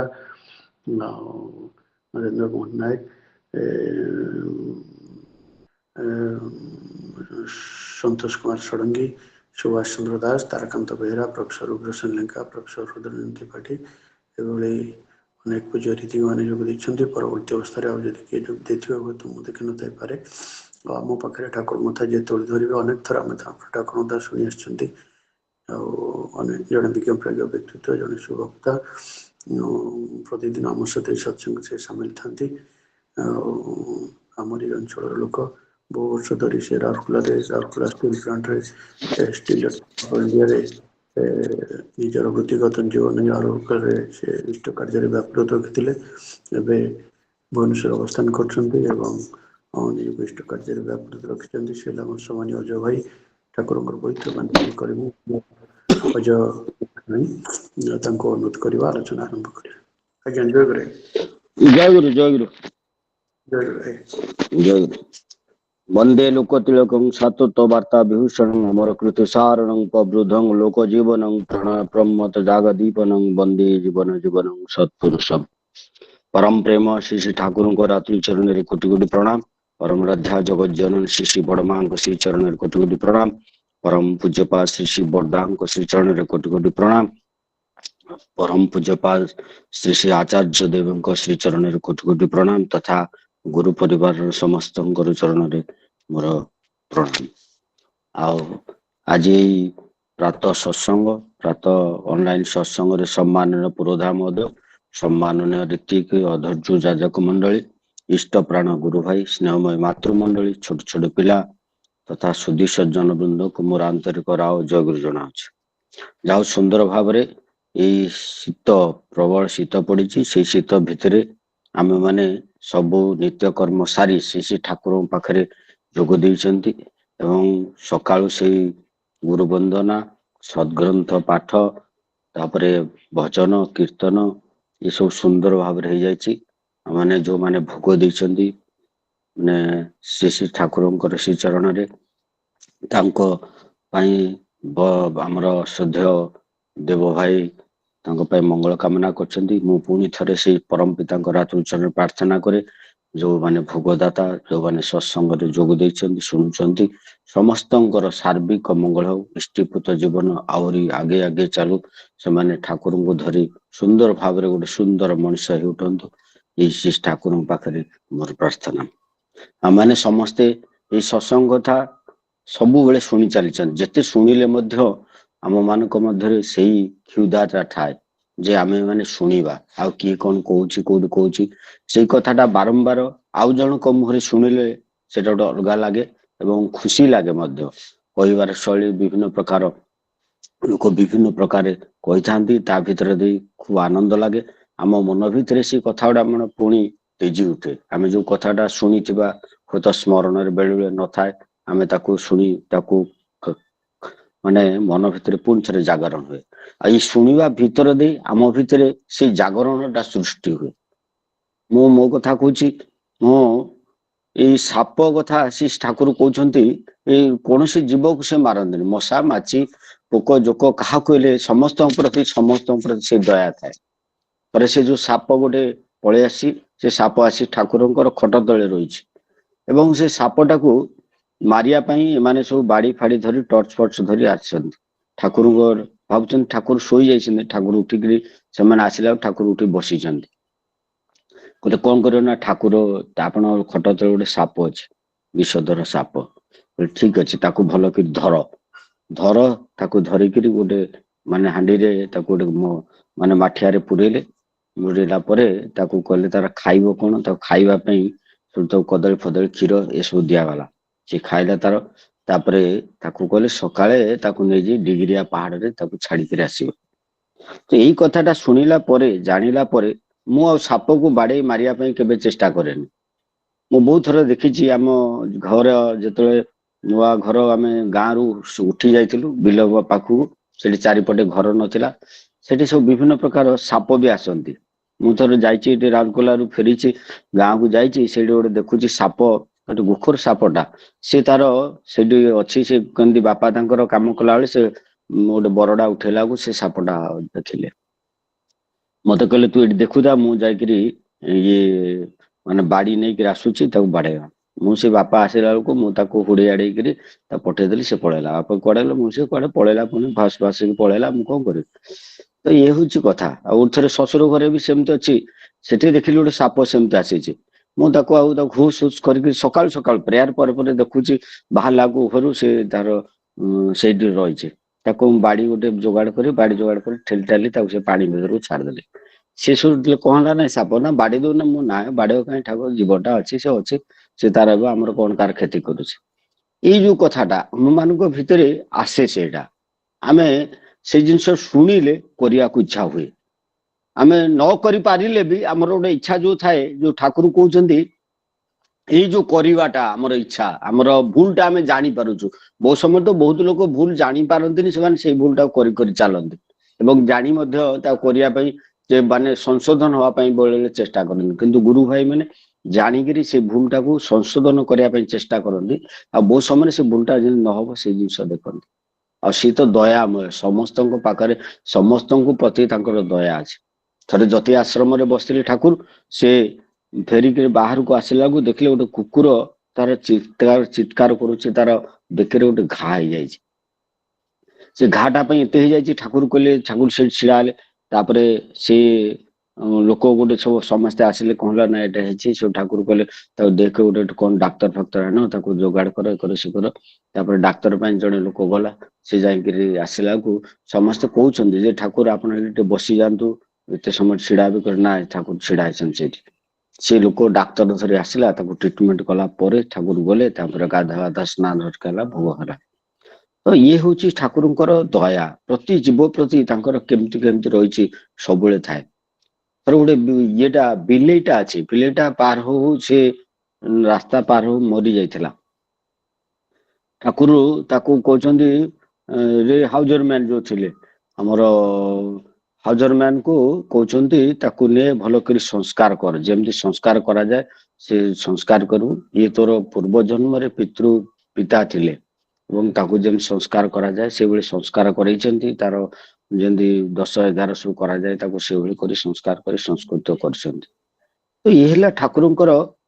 ପ୍ରତ୍ୟେକଟି ଲୋକ ପ୍ରତି ଜୀବ ପ୍ରତି ସବୁ ଜିନିଷଟା ତାଙ୍କ ପ୍ରତି ଦୟା ରହିଛି। ଯୋଉ ଜଣେ ଆସିଛନ୍ତି ବିଶିଷ୍ଟ ଲୋକ ସେ ତାଙ୍କ ଠାକୁରଙ୍କ ପାଖରେ ସେଇ କଥା ଆଲୋଚନା କରିବେ ସବୁ କରିବେ ସେତେବେଳେ ଠାକୁର ପ୍ରଫୁଲ୍ଲ ଦାସ ଯେତେବେଳେ ନେଇକିରି ଯାଇଛନ୍ତି ଠାକୁର ଆଉ ବାହାରୁ ନାହାନ୍ତି ମନ ଦୁଃଖ କରି ଭିତରେ ବସିଛନ୍ତି। କଣ ହେଲା ଠାକୁରଙ୍କ ପାଖକୁ ଆସିଲେ ଦର୍ଶନ କରିପାରୁନି କି କହିପାରୁନି କିଛି କରିପାରୁନି। ସେ ବ୍ୟସ୍ତ ହେଲା ପରେ ଠାକୁର ସେ କହିଲେ କଣ ହେଇଛି କଣ ଠାକୁର କାହିଁ ବାହାରନା ଯାଉନା ନା ଗୋଟେ କୁକୁରଟା ଥିଲା ଟିକେ ଲେଙ୍ଗଡା ଥିଲା ସେ ତାକୁ ଠାକୁର କହୁଥିଲେ ତାକୁ ସେ ରାସ୍ତା ସେପଟକୁ ଛାଡିବନି ସବୁବେଳେ ଇଆଡେ ରଖିଥିବ ଜଗିଥିବ। କିନ୍ତୁ ସେ କେମିତି କୌଶଳ କମେ କୁକୁର ତ ତାକୁ କେତେ ବୁଲା କୁକୁର କେତେ କିଏ ଜଗି ରଖୁଛି ସେ ଥରେ ରାସ୍ତା ଗଲା ପରେ ଆକ୍ସିଡେଣ୍ଟରେ ମରିଯାଇଛି। ଠାକୁର ତା ପାଇଁ ଏତେ ଦୁଃଖ କରୁଛନ୍ତି ଯେ କୁକୁରଟାକୁ ବଞ୍ଚେଇ ପାରିଲେନି। ତେଣୁ ସେ ସେଇ ଭିତରେ ଦେଇକିରି ସେ ଏତେ ବିଷଣ୍ଣ ହେଇଯାଇଛନ୍ତି କରିଛନ୍ତି। ତାପରେ ସେ କହୁଛନ୍ତି ହଉ ଠାକୁର ସେଠି ପ୍ରଣାମ କରି ସେ ଯାଇଛନ୍ତି କହୁଛନ୍ତି ଯାଉ ମୁଁ ଯାଉଛି ପଳେଇ ଯାଉଛି ନା କାହିଁ ଆପଣ ତ ରହିଥିଲେ ଠାକୁରଙ୍କୁ ଦର୍ଶନ ପ୍ରଣାମ କରିବେ ତ ଆପଣଙ୍କ କଥା ନିବେଦନ କରିବେ କହିଲେ ନା ମୋର ନିବେଦନ ହେଇଗଲା। ମୁଁ ଯୋଉ କଥା ଜାଣିବା ପାଇଁ ଆସିଥିଲି ଯେ ଗୋଟେ ସାଧାରଣତଃ ବୁଲା କୁକୁର ପାଇଁ ତାଙ୍କର ଯଦି ଏତେ ଦୟା ଏତେ ଦରଦ ଆଉ ସିଏ ଯଦି ଏତେ ବ୍ୟସ୍ତ ହେଇପାରନ୍ତି ତାହେଲେ ସିଏ କିଏ ହୋଇପାରେ। ତେଣୁ ପୁରୁଷୋତ୍ତମ ସେ ପ୍ରତିଟି ଜୀବ ଆମେ ଯେତେ ଯାହା ଭୁଲ କରୁ ବେଳେ ବେଳେ ଠାକୁରଙ୍କ ପାଖରେ ବା ଏଇ ଆଚାର୍ଯ୍ୟ ଦେବଙ୍କର ଅବିନ୍ଦାଙ୍କ ପାଖରେ ଆମେ ଯୋଉ ବହୁତ ପିଲା ବା ବହୁତ ଲୋକ ଥାଆନ୍ତି ସେମାନେ କୁହନ୍ତି ଆମେ ଅଛୁ ମାନେ ଆମର ଯେତେ ଯାହା ଭୁଲ ହେଲେ ସେଠୁ ମାପ ହେଇଯିବ ନା ସେଟା ମାପ ହୁଏ ନାହିଁ। ଆମେ କିନ୍ତୁ ସିଏ କାହାକୁ ଛାଡନ୍ତି ନାହିଁ ଯେତେ ଭୁଲ ଥିଲେ ବି ଆମ ମାନଙ୍କର ଭୁଲ ଥିଲେ ବି ସେ ଜିନିଷଟାକୁ ସିଏ ଛାଡନ୍ତି ନାହିଁ। ବହୁତ ଥର ବୋଧେ କହିଛି ଆଉ ଥରେ ସେଇ କଥା ପ୍ରସଙ୍ଗ ଆସିଲା ବୋଲି କହୁଛି ଆଗରୁ ଥରେ ବସିଛନ୍ତି ଏଇଭଳି କଥା ପ୍ରସଙ୍ଗ ହେଲାକୁ ଠାକୁର କହୁଛନ୍ତି ଆମର ହେମଚନ୍ଦ୍ର ମୁଖୋପାଧ୍ୟାୟ ଜଣେ ଥିଲେ ସେ ଏଇ ହେମ କବି ଯୋଉ ମଦ୍ୟପ ହେମ କବି ନୁହଁ ଆଉ ଜଣେ ହେମଚନ୍ଦ୍ର ମୁଖୋପାଧ୍ୟାୟ ଥିଲେ ଆମର ଦେବୀଦାଙ୍କ ବାପା ସେ ଠାକୁରଙ୍କ ପାଖରେ ନିତ୍ୟ ସେବା ଏମିତି ସବୁ ଥିଲେ ତା ଭିତରେ ସିଏ ଥରେ ଏମିତି ଠାକୁର କଥା ପ୍ରସଙ୍ଗ ପଡିଲା ବେଳକୁ ଠାକୁର ମୁଁ ପୂର୍ବ ଜନ୍ମରେ କଣ ଥିଲି ନା ତୁ ପୂର୍ବ ଜନ୍ମରେ କଲେ ଜାଣିବା କଣ ଦରକାର ଏବେ ଯାହା ଅଛି ସେଇଟାକୁ ନେଇ କରିଚାଲ ଆଉ ସେଇଟାରୁ ସୁବିଧା ହବ ସେଇଟା କର ଆଉ କଣ ଜାଣିବା ଦରକାର ସେ ତାର ଜିଦ୍ ଧରିଛି ଯେ ମୁଁ ଜାଣିବା ପାଇଁ ଯେ ମୁଁ ପୂର୍ବ ଜନ୍ମରେ କଣ ଥିଲି। ସେ ସେଠୁ କହୁଛନ୍ତି ପୂର୍ବ ଜନ୍ମରେ ଗୋଟେ ବୌଦ୍ଧ ଭିକ୍ଷୁଥିଲୁ। ସେ ତାର ମନେ ମନେ ତାର କିନ୍ତୁ ବିଶ୍ୱାସ ହେଲାନି ସେ କହୁଛି ମନେ ମନେ ଗୁଣ ଗୁଣ ହେଇ ଯେମିତି ଆମେ କହନ୍ତି ପୂର୍ବ ଜନ୍ମରେ ବୌଦ୍ଧ ଭିକ୍ଷୁଥିଲି ଏଇ ଜନ୍ମରେ ଏଇ ଗଡୁ ଗାମୁଛା ବୋଉଛି। ଠାକୁର ଜାଣିପାରି କହିଲେ କଣ ତୋର ବିଶ୍ୱାସ ହେଲାନି କି ଏଇ ଜନ୍ମରେ ଗୋଟେ ଦିଟା କଥା କହିବି କି ଠାକୁର କହିଲେ ତାର ସେଇ ଗୋଟେ ବିବାହର ଥିଲା ତାର ସାଙ୍ଗର ବନ୍ଧୁର ସେ ଯାଇଛନ୍ତି ଏବଂ ସେଇ ସ୍ତ୍ରୀ ଲୋକ ତାର ଛୋଟ ଛୁଆଟାକୁ କ୍ଷୀର ଦବା ଭିତରେ ଇଏ ଯାଇଛନ୍ତି ସେଠି ତାକୁ ଭିଜିଟ କରିବା ପାଇଁ ତାର ଦୁଷ୍ଟ ବୁଦ୍ଧି ତାର ପ୍ରବଳ ତାର ହେଇଛି ଏବଂ ସେ ଭିତରେ ସେ ପାଣ୍ଟି କଲା ଭିତରେ ସେ ପଳେଇ ଆସିଛି। ଆଉ ଥରେ ଜଣଙ୍କର ବ୍ରତଘର ହେଇଛି ଜଣେ ମା ତାର ବାହାରକୁ ତାର ଶୌଚ ପାଇଁ ଯିବା ଭିତରେ ସିଏ ତାକୁ ସେଠି ବି ଧରିଛନ୍ତି। ତ ଏଇ ଦିଟା କଥା କହିଲା ଭିତରେ କହିଲେ ଠାକୁର ଆଉ ନାଇଁ ନାଇଁ ଆଉ ଥାଉ ଆଉ କୁହନ୍ତୁନି। ତ ଇଏ ଠାକୁର କହିଲେ ଆପଣ ତାହେଲେ ସମସ୍ତଙ୍କ କଥା ସବୁ ଭିତରେ ଜାଣୁଛନ୍ତି ନା ହଁ ସବୁ ଜାଣୁଛି ଆଉ ଜାଣିଲେ କଣ କରିବି ମୁଁ ତୁମ ମାନଙ୍କୁ ଦେଖିଲେ ମତେ ବହୁତ ଲଜ୍ଜା ଲାଗେ। କହିଲେ ଗାଁରେ ଦେଖିଥିବେ ମାନେ ଯୋଉମାନେ ବୟସ୍କ ଲୋକ ଏବେ ତ ପିଲା ଗୁଡାକ ରହିଗଲେଣି ତଥାପି ଟାଉନ ଭିତରେ କେତେ ଆଉ ଦେଖୁଥିବେ ହିଡ଼ କଡରେ ଯୋଉମାନେ ଝାଡା କରନ୍ତି ସେ ବସିଥାନ୍ତି ତାଙ୍କର ନିର୍ବିବାଦରେ ବସି ତାଙ୍କର ଶୌଚ କରନ୍ତି ଆଉ ଇଏ ଯୋଉମାନେ ରାସ୍ତାରେ ଯାଆନ୍ତି ସେମାନେ ମୁହଁ ତଳୁ କରି ବା ମୁହଁ ଇଆଡୁ କରି ନାକ ଦେଇକି ସେମାନେ ଯାଆନ୍ତି। ତ ଇଏ ହଉଛି କହିଲେ ସେଇଭଳି ମତେ ତୁମକୁ ଦେଖିଲେ ଲାଗେ ତେଣୁ ସେ ତାଙ୍କ ପାଖରେ ସବୁବେଳେ ସବୁ ଅବସ୍ଥାରେ ସେ ସବୁ ଜାଣନ୍ତି କୋଉଠି କିଏ କଣ କରୁଛନ୍ତି ଏବଂ ତାଙ୍କର ରେତଧାରା ଭିତରେ ଯୋଉମାନେ ଆସନ୍ତି ସେମାନେ ମଧ୍ୟ ସେଭଳି ଜାଣନ୍ତି ଶିଶି ବର୍ଦ୍ଦା ମଧ୍ୟ ସେଇଭଳି କଥା କେତେ କଥା ତ ତାଙ୍କ ଭିତରେ ଅଛି ସବୁ ବିଷୟ ଜାଣନ୍ତି କରନ୍ତି ଏବଂ ଠାକୁରଙ୍କୁ ଯିଏ ନିର୍ବିବାଦରେ ମାନେ କୌଣସି ପ୍ରଶ୍ନ ଶୂନ୍ୟ ଭାବରେ ମାନି ଚାଲିଛନ୍ତି କୌଣସି ପ୍ରକାର ଚିନ୍ତା ଦ୍ୱିଧା ନକରି ଯେତେବେଳେ କରିଛନ୍ତି ତାଙ୍କ କଥା ଆମେ ସବୁ ଶ୍ରୀ ବର୍ଦ୍ଦାଙ୍କର ଏବେ ଯୋଉ ଗଲା ସବୁ ଜନ୍ମ ଉତ୍ସବ ସେ ଭିତରେ ଆମେ ସବୁ କଥାବାର୍ତ୍ତା କରୁଥିଲେ ସବୁ ଜାଣୁଥିଲେ ଶିଶି ବର୍ଦ୍ଦାଙ୍କ ବିରୁଦ୍ଧରେ ବିଭିନ୍ନ ସମୟରେ ବିଭିନ୍ନ କମ୍ପ୍ଲେନ ହେଇଛି ଠାକୁର ମଧ୍ୟ ବାଡେଇଛନ୍ତି ତାକୁ ମାରିଛନ୍ତି ତଥାପି ତା ଭିତରେ ସେ କୌଣସି ବିଦ୍ୱେଷ ଭାବ ନ ରଖି ଠାକୁରଙ୍କୁ ଆହୁରି ଆଉଁସି ଦଉଛନ୍ତି ଆପଣ ଠାକୁରଙ୍କର କେତେ କଷ୍ଟ ହେଲା ଇଏ ହେଲା ଚାହାଉଲା କରିଦଉଛନ୍ତି। ବର୍ଦ୍ଦା ଗୋଟେ ଧୋତିଟାକୁ ପିନ୍ଧିଛନ୍ତି ଲୁଙ୍ଗି ଭଳିଆ କରି ପିନ୍ଧି ବୁଲୁଛନ୍ତି ଅଛନ୍ତି ପିନ୍ଧନ୍ତି ସେଠୁ କହିଲେ ସବୁ ଲୋକ ଆସି କହିଲେ ବର୍ଦ୍ଦା ଇଏ ବଡ ଖୋକା ଏମିତି ଲୁଙ୍ଗି ପିନ୍ଧି ବୁଲୁଛି ଆଉ ଧୋତିଟାକୁ ଲୁଙ୍ଗି ପିନ୍ଧି କରି ବୁଲୁଛି ଆଉ ଗୁରୁପୁତ୍ର ଏମିତି କରିବାଟା କଣ ଠିକ କହିଲେ ବଡ ଖୋକା ଡାକିଲେ କହିଲେ ତୁ ଏଇଟାକୁ ଲୁଙ୍ଗି କରି କାହିଁ ପିନ୍ଧୁଛୁ ଧୋତି କରି ଧୋତି ଯେମିତି ପିନ୍ଧନ୍ତି ପିନ୍ଧେ ସେ ପିନ୍ଧିଲାକୁ ସେ ଧୋତିରେ ଯୋଉ ସବୁ ଫଟା ଥିଲା ସବୁ ଦେଖାଗଲା। ସେ ଠାକୁର ସିଏ କହୁନାହାନ୍ତି ମୋର ଫଟା ଅଛି ବୋଲି ଏଇଥିପାଇଁ ପିନ୍ଧୁଛି ସିଏ କହୁନାହାନ୍ତି ସେ ସାଙ୍ଗେ ସାଙ୍ଗେ ପିନ୍ଧିକିରି ଦେଖେଇଦେଲେ ଠାକୁରଙ୍କୁ ଏବଂ ଠାକୁର କହିଲେ ନା ନା ଯେମିତି ପିନ୍ଧୁଥିଲୁ ସେମିତି ପିନ୍ଧ ସବୁ ଲୋକ ବି ଜାଣିଲେ। ଏବେ ସେତେବେଳେ ଠାକୁର ସେତେବେଳେ ସତ୍ସଙ୍ଗର ପରିବେଶ ବି ସେମିତି ଥିଲା ପରିସ୍ଥିତି ବି ସେମିତି ଥିଲା ଏବେ ତ ଲକ୍ଷ ଲକ୍ଷ ଲୋକ ସବୁ ଆସିଲେଣି ସତ୍ସଙ୍ଗର ପୁରା ପ୍ରଶସ୍ତ ରାଜପ୍ରସ୍ତ ଭଳିଆ ଆମେ ରାଜର ଭାଲେ ରହୁଛନ୍ତି ଆମେ କେତେ ଭାବେ ରହୁଛନ୍ତି ସେଠି ଶ୍ରୀଧର ସୁନ୍ଦର ମିଶ୍ର କହୁଥିଲେ ଆମେ ସେ କହୁଛନ୍ତି ଖାଇବା ପିଇବା ଏଇ ଭାତ ଡାଲମା ଏସବୁ ଜିନିଷ ନେଇକି କହୁଛନ୍ତି ତାପରେ ସେତେବେଳେ ନନୀଦା କହୁଛନ୍ତି ଯେ ତମେ ତ ଯାହାହେଲେ ଏଇସବୁ ଜିନିଷ ଖାଉଛ ପ୍ରତି 2 ବେଳା ତମକୁ ମିଳୁଛି କିନ୍ତୁ ଆମେ ମାନେ ଯେତେବେଳେ ଆସିଥିଲୁ ସେ ଯୋଉ 55 ସରକାର ଯୋଉ ଲେଖା ହଉଥିଲା ସେ ଯୋଉ ଭାତ ଆଉ ପାଣିଆ ଡାଲି ଗୋଟେ ଲଙ୍କା ମିଳିଲେ କେତେ କଷ୍ଟ ସେଇ ଯୋଉ ଜିନିଷ ଅଛି ତାହେଲେ ଏଇଟା ସୁବର୍ଣ୍ଣ ଯୁଗ ବୋଲି ଠାକୁରଙ୍କର କୁହାଯିବ ଯେ ଆମେ ମାନେ କେତେ ଭାବରେ ଅଛୁ। ଏଇ ଯୋଉ ସତ୍ସଙ୍ଗ ପୂଜପା ଦାଦା ଥରେ କହୁଥିଲେ ଯୋଉ ଆମର ତପୋବନ ବିଦ୍ୟାଳୟରେ ଆଗ ମାନେ ଯୋଉମାନେ ଯାଇଥିବେ ଦେଖିବେ ତପୋବନ ବିଦ୍ୟାଳୟରେ ସେଠି ଆନନ୍ଦ ବଜାର ହଉଥିଲା କେତେ ଠେଲା ପେଲା ସେ ରାସ୍ତା ଭିତରେ ଦେଇକି କେମିତି କଣ କରିବି ସେ କାଦୁଅ ଫାଦୁଅ ଭିତରେ ଖାଉଥିଲେ ଯୋଉ ଅସୁବିଧା ଥିଲା। ଠାକୁର ବର୍ଷିସି ଆଚାର୍ଯ୍ୟ ଦେବ ଦାଦା ଯେତେବେଳେ ଥିଲେ ସେତେବେଳେ କହିଲେ ଯେତେ ଲୋକ ଆଣୁଛ ଆଣ ଏମିତି ଘର କରିଦିଆଯିବ ତମର ଏଇ ଯୋଉ ସତ୍ସଙ୍ଗର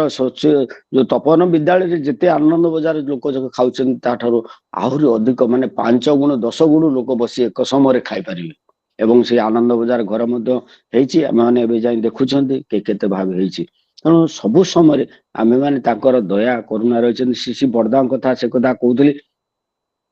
ଥରେ ବ୍ରଜଗୋପାଳ ଗୁରୁ ପୂଜନୀୟ ବଡଦିଦି ଯିଏ ଥିଲେ ବରଦାଙ୍କର ବଡ ଝିଅ ସବୁଠୁ ସେ ପୂଜପା ଦାଦାଙ୍କ ଠାରୁ ବଡ ସେ ତାଙ୍କ ସାଙ୍ଗରେ ବସି କଥାବାର୍ତ୍ତା ଲାଗୁ ଅଳ୍ପ ଲାଇଟ୍ ଅଛି ସେ ଯାଇ ତାଙ୍କର ପ୍ରଣାମ କରି କଥା ଲାଗୁ କହୁଛନ୍ତି କଣ ହେଲା ବସ୍ କଲେ ବ୍ରଜ ବସ ସେ ସବୁ କହୁଥିଲେ କଣ ଘର କଥା ତାଙ୍କ ଘର କଥା ପଚାରୁଛନ୍ତି କହୁଛନ୍ତି ଝିଅଟା କାନ୍ଦୁଥିଲା ଆସିବା ପାଇଁ ଆଉ ଆସି ପାରିଲାନି ଆଉ ଛୋଟ ଛୁଆ ଥିଲା ତେଣୁ ତାର ଗୋଟେ ଚିଠି ଲେଖିଥିଲା ଆଉ କହିଲେ ସେ କଣ ସେ ଚିଠି କାହିଁ ନା ଚିଠିଟା ମୁଁ ଫୋପାଡି ଦେଇଛି। କାହିଁ ଫୋପାଡି ଦେଲୁ ନା ସେ ତ ପଢାପଢି କରିନି ଖାଲି ଏମିତି ଗାରେଇ ଗୁରେଇ ସବୁ ଲେଖିଥିଲା କହିଲା ଯାହାହେଲେ ବି ସେ ଦେଇଛି ମାନେ ତାକୁ ଦେଖେଇବା କଥା ଆଣିକି ଦେଖିବା କଥା। ତ ଏଇ ସବୁ ବିଭିନ୍ନ ଶିଖିବାକୁ ପଡେ। ତାପରେ ସେ କହୁଛନ୍ତି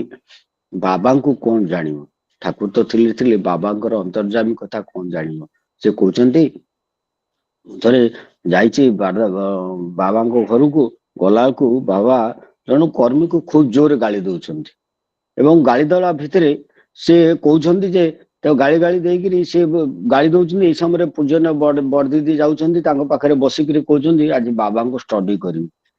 ସେଠୁ ବଡଦା ସାଙ୍ଗେ ସାଙ୍ଗେ କହିଲେ ଷ୍ଟଡି କରିବୁ ନା କର ଷ୍ଟଡି କର। ତାପରେ ସେ କର୍ମୀ ପୁଣି ଗାଳି ଦେଇକିରି ସେ ବାହାର କରିଦେଲେ ସେ ପଳେଇଗଲା ପରେ ଏକଦମ ଫ୍ରାକ୍ସନ ଅଫ ସେକେଣ୍ଡରେ ସେ ବଡଦା ଏକଦମ ଶାନ୍ତ ହେଇଗଲେ ଯେମିତି ଆଗରୁ ଏଇଭଳି କେତେ କାଣ୍ଡ ହେଇଛି ବୋଲି କିଛି ଜାଣନ୍ତିନି। ଯେମିତି ନଡିଆ ଭଳିଆ କଠୋର ହେଲେ ମଧ୍ୟ ତା ଭିତରେ ତାଙ୍କର ଏକଦମ ନରମ ଶସ୍ୟ ଥାଏ। ତେଣୁ ସେ ପଚାରୁଛନ୍ତି କଣ ଷ୍ଟଡି କରୁ ବଡ ଦିଦିକୁ ପଚାରୁଛନ୍ତି ଏକଦମ ସାଧା ନର୍ମାଲ ଭାବରେ କହିଲେ ନାଇଁ ବାବା ମୁଁ ତ ଜାଣିଛି ଆପଣଙ୍କର ଅନ୍ତର୍ଯାମୀ କଥା ଶୁଣିଛି ଜାଣିଛି ହେଲେ ଆପଣ ମୁହଁରୁ ମୁଁ ଶୁଣିବାକୁ ଚାହେଁ ମୁଁ ଯୋଉ ଆସି ଭାବିଲି ଯେ ମୁଁ ଆପଣଙ୍କୁ ଷ୍ଟଡି କରିବି ବୋଲି ଆପଣ କେମିତି ଜାଣିଲେ ଆଉ ଏଇ ଜିନିଷ ଗୁଡାକ କେମିତି ଜାଣିପାରିଲେ ମୁଁ ସେ କଥା ଆପଣଙ୍କ ମୁହଁରୁ ଶୁଣିବାକୁ ଚାହେଁ। ସେ ବଡଦା କହୁଛନ୍ତି ଦେଖ ପରମ ପିତାଙ୍କର ସମସ୍ତଙ୍କ ପ୍ରତି ଦୟା ଅଛି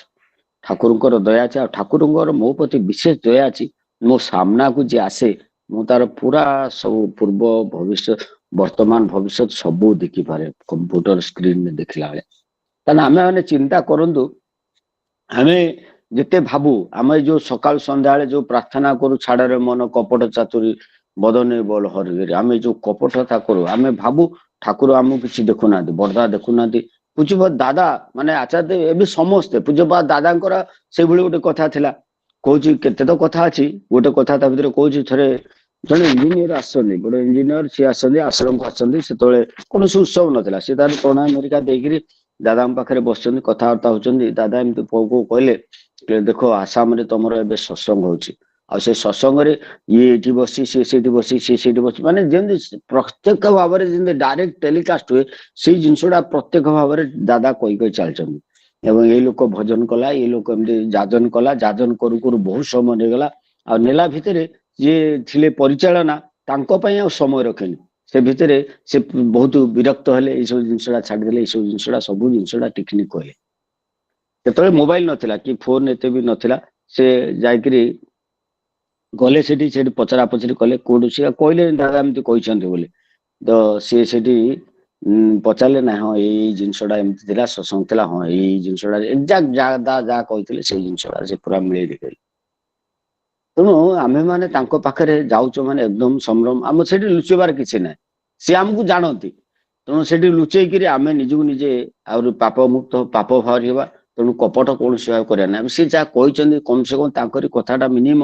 ସେ ଠାକୁର ଯୋଉ କହିଛନ୍ତି ଯଜନ ଯାଜନ ଇଷ୍ଟବୃତ୍ତି କରିବାଟା ସକାଳୁ ଉଠି ପ୍ରାର୍ଥନା କରିବା ପ୍ରେୟାର କରିବା ଆମେ ମାନେ ଆମ ପରିବାର ଭିତରେ ଚଳିବା ବହୁତ ଜାଗାରେ ଦେଖାଯାଏ ବହୁତ ମୁଁ ଥରେ ଏଇଭଳି କହୁଛି ଭୁଲ ତ କହିବା କଥାକୁ ନୁହଁ ବଡଦା ସେଇଟା ବେଶୀ ପସନ୍ଦ କରନ୍ତିନି प्रसंग भितर कहूँ थे राउरकेला थिला बेले आमर से सकाळे प्रेयर करवा घर घर प्रेयर करवा लोक शिखेबा संध्या प्रेयर करवा ये शिखापी होती से भितर गला को से पलि जाइछन्ति मुझे गली आइलिनी फेरी आसिली जो फेरी आसला बेले से 2 जन कर्मी घर थिला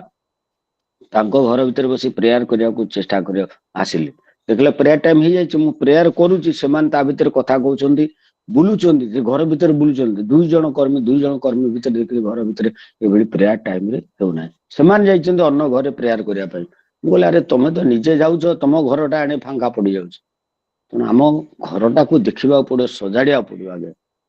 आम केमती कौन हवा आम छोट पिला ठारू करवा जो घर भितर गोटे कर्मी घर भितर जदि विवाह गंडगोल जाए सबू लोक देखिकी कहे यही गुरु भाई ये पिला एमती व्यवहार है सब है सेटा गोटे बड़ माने खुंटा देला भाया हुए कम से कम से विवाह संस्कार पिला को शिखातु जे ये हूँ वर्ण ये बहुत लोग पिला पचार तुम गोत्र कौन से जानी नो तेणु विवाह ये सब जिनस गुड़ाक पिला को झील पुओ एम शिखा पड़ो एमती विवाह हुए बहुत समय बसिक भर कहया पड़ो एवं एते फ्रेंडली हो पड़ो छोट पिला बड़ होगा सहित कौन शासन रखिले हम ना फ्रेंडली बुझा पड़ो जे तुम यही जिनस गुड़ाक अच्छे सी एमती भाव में कौट जहाँ भूल करते कह सी सबुआड़े आसी तुम पाखे सब जिन कहीपे से भाया फ्रेंडली जदि व्यवहार करा जाए ताल सी आसी कह पिला कह आज्ञा बाबा एमती से पिलाटा मत कहूँ मैरिज प्रपोज कर गल ना से हम ना पुओ झील कहती से जिन देखी गल ना ना यहाँ हेनी गोटे ब्राह्मण पिला जदि आमको प्रपोज कला कहले से तर खेची ना मुझे से हम जे श्री ठाकुर कहते सवर्ण अनुलोम विवाह कि केतवे जो प्रथम विवाह सवर्ण अनुलोम हम तापर जाए असवर्ण अनुलोम हेले हम पूजनीय रांगामा जो थे सी बड़दांकर पूरा सेवा चर्चा पान भोजन ये सब भितर करुले जलखिया सब करते किंतु से कौन से समय बड़दांकर से अन्न पानी ये सब जिन से कर सब एवं से जो पिला हुए से जो पिला गुड़ाक जिनस जमी करवा माने पितृ कार्य जोटा करवा कथा से जो माने सवर्ण अनुलोम से माने जिन करते तो आम से भावु असवर्ण अनुलोम विवाह हम ना से कंप्रोमाइज कले हम ये जिनसा करवा से जड़े तुम घर को आसो खावा तुम सी तार आसला खाइला तुम घरे खाई पार नथुव व्यवहार कर ब्राह्मण से आज तुम घर खाई पार नथुव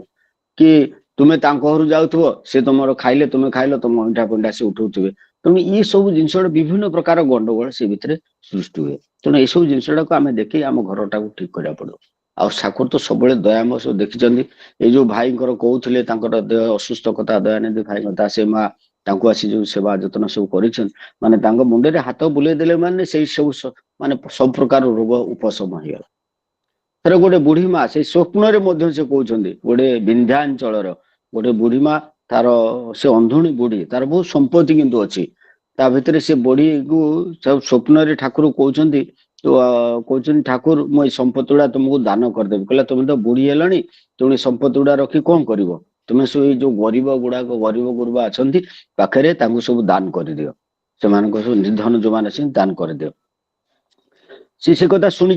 ठाकुर से देखी ना कौन प्रकार आसी ना से अंधुणी तापर से जन नाती हम माने एकदम एक्जाक्ट नाती नो कि नाती भाई से सब रही सब करुच्ची से कहते जे से जा ये से ठाकुर को मुझे देखी स्वप्न देखी तुम्हें जाए कह जे मो जो संपत्ति अच्छे मो ठाकुर को सब दान करने को चाहे सी आसती 8-10 जन आसती जन पंडित भी आसती से विष्णुचरण शर्मा एवं ठाकुर पाखे आसी जो नवेदन कर ठाकुर कहते से सब सत्संग बोली जो नवेदन कर ठाकुर पाखे सब संपत्ति दवापाई जो कहते ठाकुर कहते ना संपत्ति ठीक अच्छे मत देल मुझे ठीक अच्छे कि सेगुड़ा सब तुम से गरीब जो मैंने निर्धनी अच्छा से पाखे सब गुड़ा दान कर दियो जोटा स्वप्न जमी कहते से कहते